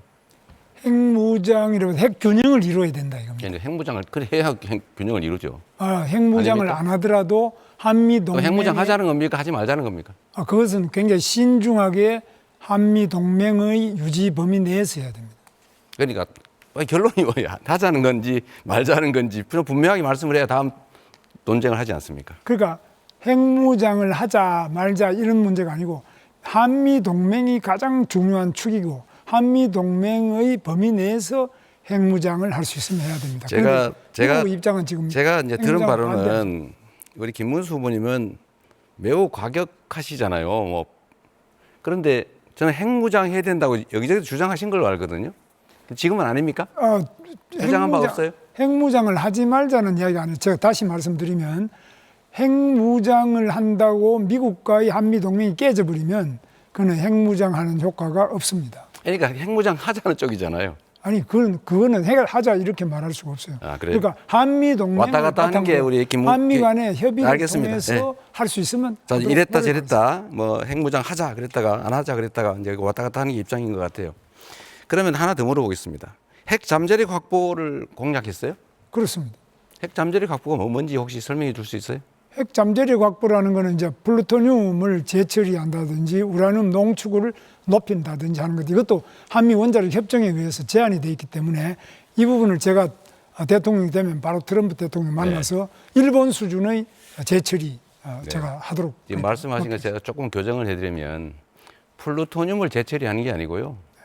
사용 후 핵 연료를 재처리해서 플루토늄을 추출하는 겁니다. 그리고 핵 연료 주기를 완성한다고 해서 우라늄 농축 권한을 우리가 부여받고 그걸 사용한 다음에 사용 후 핵 폐기물 처리해서 플루토늄을 추출하고 축약해서 관리한다 이런 의미라는 거 말씀을 드리겠습니다. 정확한 의미를 잘 모르시는 것 같아서요. 모른다고. 자, 하나 물어보겠습니다. 제가 모른다는 거를 저는 원자력 발전소 하겠습니다. 플루토늄 처리하는 데든지 규칙을 농축하는 데 지켜가면서 다 하시면 가봤어요. 주도권 토론이므로 질문하면 네. 됩니다. 질문하면 좀 답을 해주세요. 미국과의 핵 공유 또 전술핵 재배치 공약하셨죠? 그렇습니다. 맞습니까? 맞습니다. 지금 핵 공유를 미국이 안 한다는 게 원칙적인 입장인데 그런 공약이 실행 가능합니까? 실현 가능하고 그것을 위해서 한미 간의 정상회담을 통해서 신뢰를 통해서 하는데 핵 공유의 방식도 다양합니다. 그 나토식도 있고 또 다른 우리 한국식의 독특한 핵 공유 방식도 얼마든지 협의를 통해서 할 수 있습니다. 그리고 또 여러 가지 핵 잠수함이든지 또 이런 것들을 충분하게 한미 간의 정상회담을 통해서 잘 추진하고 발전시켜 나갈 계획입니다. 이 전술핵을 한반도에 재배치하면요, 북한에게 비핵화를 요구할 수가 없어요. 한반도 비핵화가 대한민국의 합의된 정책 아닙니까? 그런데 우리가 핵을 여기다 설치해 놓으면 북한 보고 비핵화해라 할 수가 없는 것 같고요.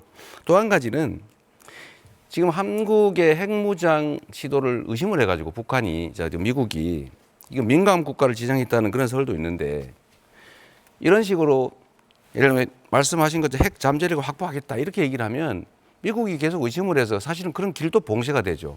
그래서 저는 드리고 싶은 말씀이 실행 가능한 얘기를 하자. 미국이 수용 가능한 걸 하자. 그리고 이런 식으로 그냥 되는 대로 던지고 여기서는 핵무장 얘기했다. 저기 가서는 또 핵 잠재력 확보 뭐 이런 얘기했다. 왔다 갔다 하시는 거 바람직하지 않다. 이 지적을 드립니다. 네, 이재명 후보의 주도권 토론 여기서 마무리하고요. 이어서 권영국 후보 주도권 토론 시간입니다. 네, 우선 이재명 후보께 먼저 질문하겠습니다. 네. 지금 이제 적경지에 가봤더니 네. 군사적인 긴장이 전혀 풀리지 않고 있어서 네. 민통선 안으로의 그 출입 자체가 군 부대에 의해서 굉장히 통제가 심합니다. 네. 그러니까 농사를 지어야 하는 시기에 이 출입 자체가 너무 통제되니까 너무 어려워하거든요. 네. 자, 이 접경지에서의 이 대북 갈등이 미치는 영향이 큰데 여기에 대해서 짧게만 앞으로 대책이 있는지 좀 말씀해 주시죠. 일단 적경지의 군사적 긴장은 이 이전 정부의 강대강 정책 때문에 발생을 했고 또 구체적으로 보면 대북 풍선을 방치하는 바람에 대북 비라를 방치하는 바람에 이제 대단한 우물 풍선이 날라오고 또 서로 쌍방에 소음 방송을 하고 이렇게 격화됐는데 하나씩 이제 풀어 나가야죠. 대화하고 소통하고 서로에게 해악되는 일 말고 서로에게 득되는 길로 가자. 그렇게 해야 되지 않겠습니까? 거기까지 하겠습니다. 조금 유감인 것은 그 대북 전단이라든가 이런 이제 긴장 관계를 좀 더 적극적으로 국회에서 다수당으로서 완화시키기 위한 노력을 과연 했는가에 대해서 저는 좀 유감을 먼저 표명하겠습니다. 자, 김문수 후보에게 묻겠습니다. 그 반란을 예방하라고 만든 군 방첩사령부가 이번에 반란을 일으켰어요. 벌써 몇 번째입니까? 이게 박정희 전두환 때 보안사이고 이게 기무사로 바뀌었잖아요. 그러다가 방첩사로 다시 바뀌었는데 이 보안사가 군사 쿠데타의 지원지였습니다. 자, 방첩사에 대해서 폐지해야 된다고 보는데 동의하십니까? 방첩사를 폐지하면 그러면 간첩은 누가 잡습니까? 동의 안 하십니까? 저는 방첩사 폐지는 잘못됐다고 보고 네. 방첩사가 잘못한 것은 그 처벌을 하고 알겠습니다. 또 고칠 건 고쳐야지. 예. 폐지하면 더 그럼 좋아하는 건 묻겠습니다. 간첩만 네네. 좋아하죠.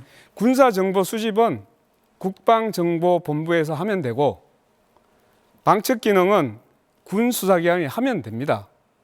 굳이 여기 없어도 됩니다. 쿠데타의 진원지 저는 반드시 폐지하겠습니다. 자, 두 번째입니다. 후보님은 언제나 한미 동맹 강화를 외치고 있습니다. 맞죠? 그렇습니다. 네. 그리고 관세와 방위비 분담금을 연계하여 미국과 일괄 타결을 주장한 바가 있습니다. 관세하고 방위비는 전혀 다른 문제입니다.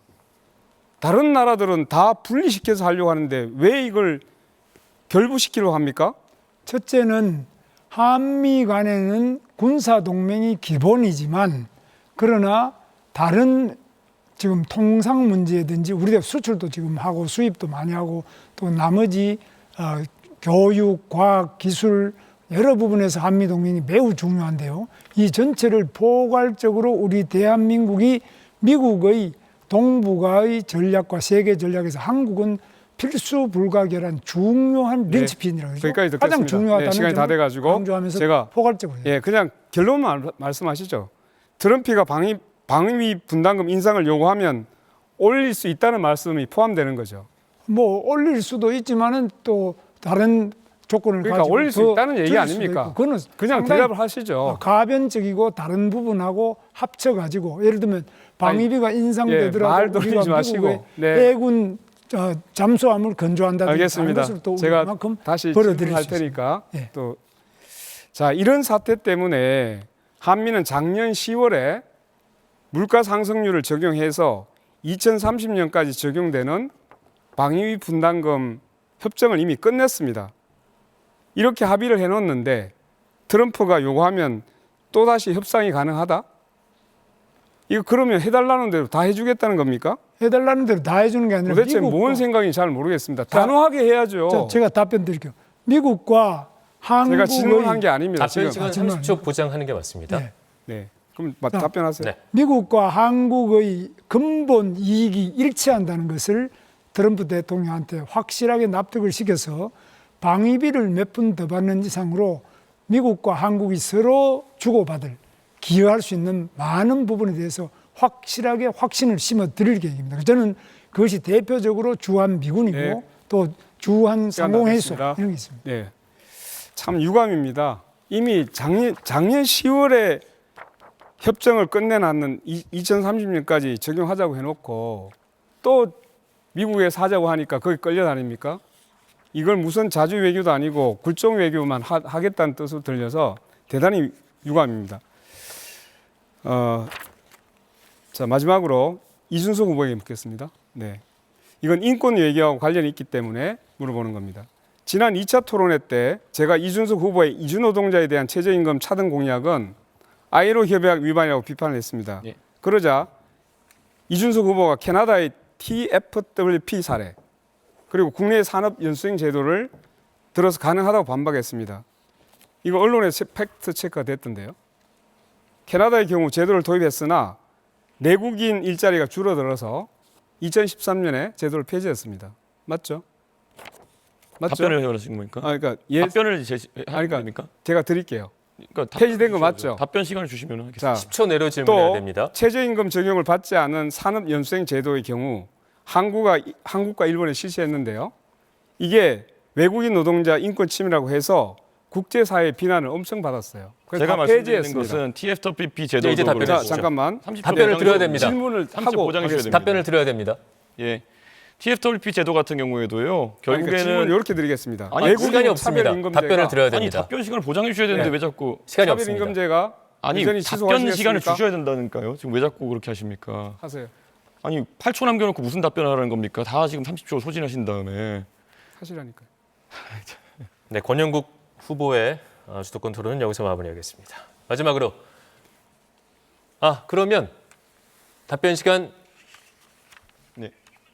네, 알겠습니다. 이어서 김문수 후보 아니 이건 주도권 매너가 너무 토론 없는 거 아닙니까? 답변 시작하겠습니다. 시간을 되는 보장해 거 주시고. 아니라 이 얘기는 팩트 체크를 하기 위해서 했던 얘기입니다. 네, 제가 앞으로 상식 조금 좀 더 보장한다는 룰을 정확하게 안 지키시지 않으셨습니까? 공지를 해드리겠습니다. 네, 김문수 후보 주도권 토론 시작하시죠.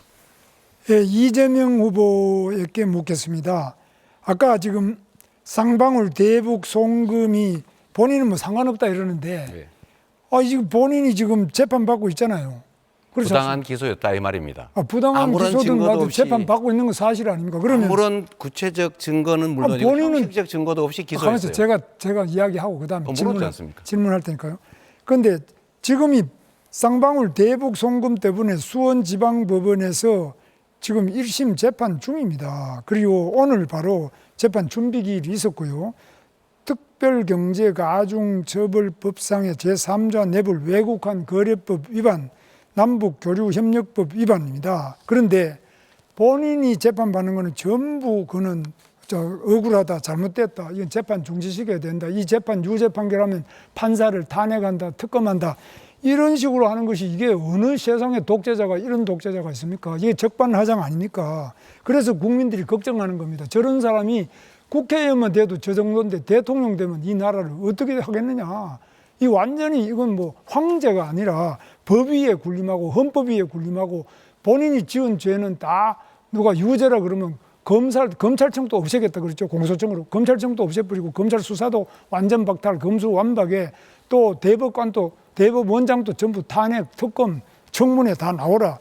이런 무법천지에 국회가 어디 있고 이런 무법천지에 민주당이 민주당입니까? 독재당입니까? 저는 도저히 알 수가 없습니다. 그런데 그 본인이 전부 억울하고 괜찮다 그러면 재판을 왜 받습니까?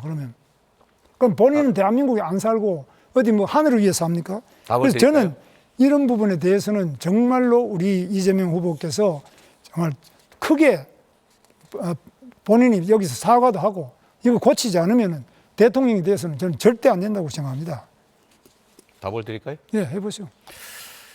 재판을 왜 받냐라고 물으셨는데 이 검찰이 아무런 증거도 없이 고생하라고 그런 이미지를 만들기 위해서 부당한 기소를 했기 때문에 재판을 받고 있는 거죠.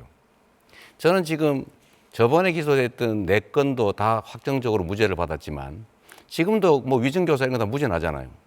이거 선거법 이거 사실은 정말 납득하기 어려운 판결인데 하여튼 나머지 남아있는 사건들도 아마 제가 구체적인 증거가 있었으면 됐습니다. 시간이 끝났습니다. 언론에서 난리가 났을 거예요. 예, 그런데 아무런 증거가 없지 아니 지금 않습니까? 시간이 증거가 없는데 왜 재판을 계속 받고 그러면 증거 없으면 그냥 재판 받으면 되지 왜 대법원장을 탄핵한다고 합니까? 이유가 뭡니까? 이 재판 때문에 대법원장이 대법원장- 유죄지요? 질문하면 답할 기회를 주세요. 가만히 있어 보세요. 지금 제가 질문하지 않습니까? 지금 대법원장과 대법관 전원재판부에서 공직선거법 위반죄 유죄가 됐지 않습니까? 네.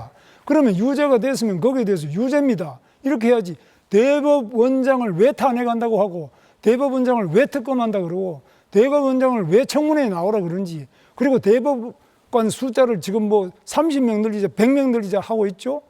이게 말이 됩니까? 그 다음에 또 대법원의 판단으로 안 되니까 이런 거는 다시 또 헌법재판소에 또 가져가서 사심을 하겠다고요? 대한민국이 그럼 이재명 후보는 무슨 황제입니까? 이게 뭡니까?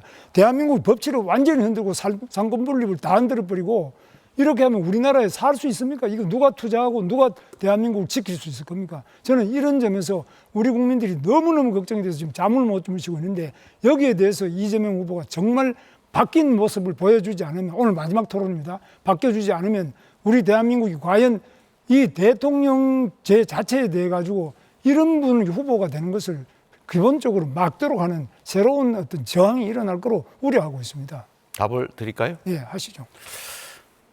이게 토론장인지 유세장인지 잘 모르겠는데요.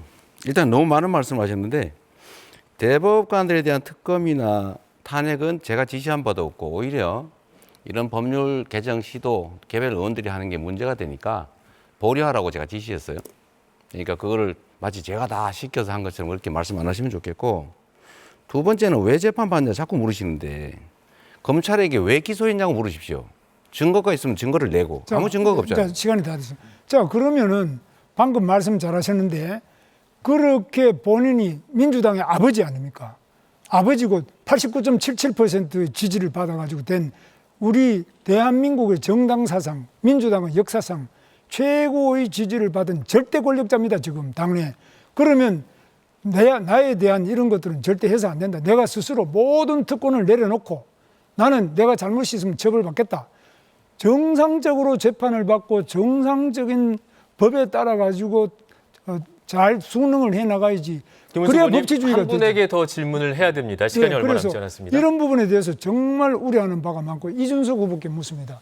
지금 세계 역사상 이런 무지막지한 자기 방어를 위한 방탄 독재를 이 3권에 다 합쳐가지고 이렇게 하는 사례가 있었습니까? 사실 저는 뭐 기소도 안 돼보고 재판도 안 받아보고 감옥은 더더욱 안 가봤기 때문에 제가 잘 모르긴 합니다만 변호사를 하시는 제 지인들한테 들어보니까 이 감옥에 가보면은 자기 죄 있어서 왔다고 하는 사람 하나도 없다고 합니다. 일관되게 하는 얘기가 경찰을 잘못 만나서 검사를 잘못 만나서 증거 하나도 없는데 나를 잡아넣었다. 이런 얘기하는 분들의 상투적인 변명이라고 하니까요. 아마 김문수 본인이 궁금해하시는 것도 그런 부분이 아닐까. 보통 일반적으로 범죄자가 자기 죄를 시인하고 이런 경우 거의 없습니다. 예. 아까 말했던 것처럼 수사기관을 욕하고 검사 때문이다.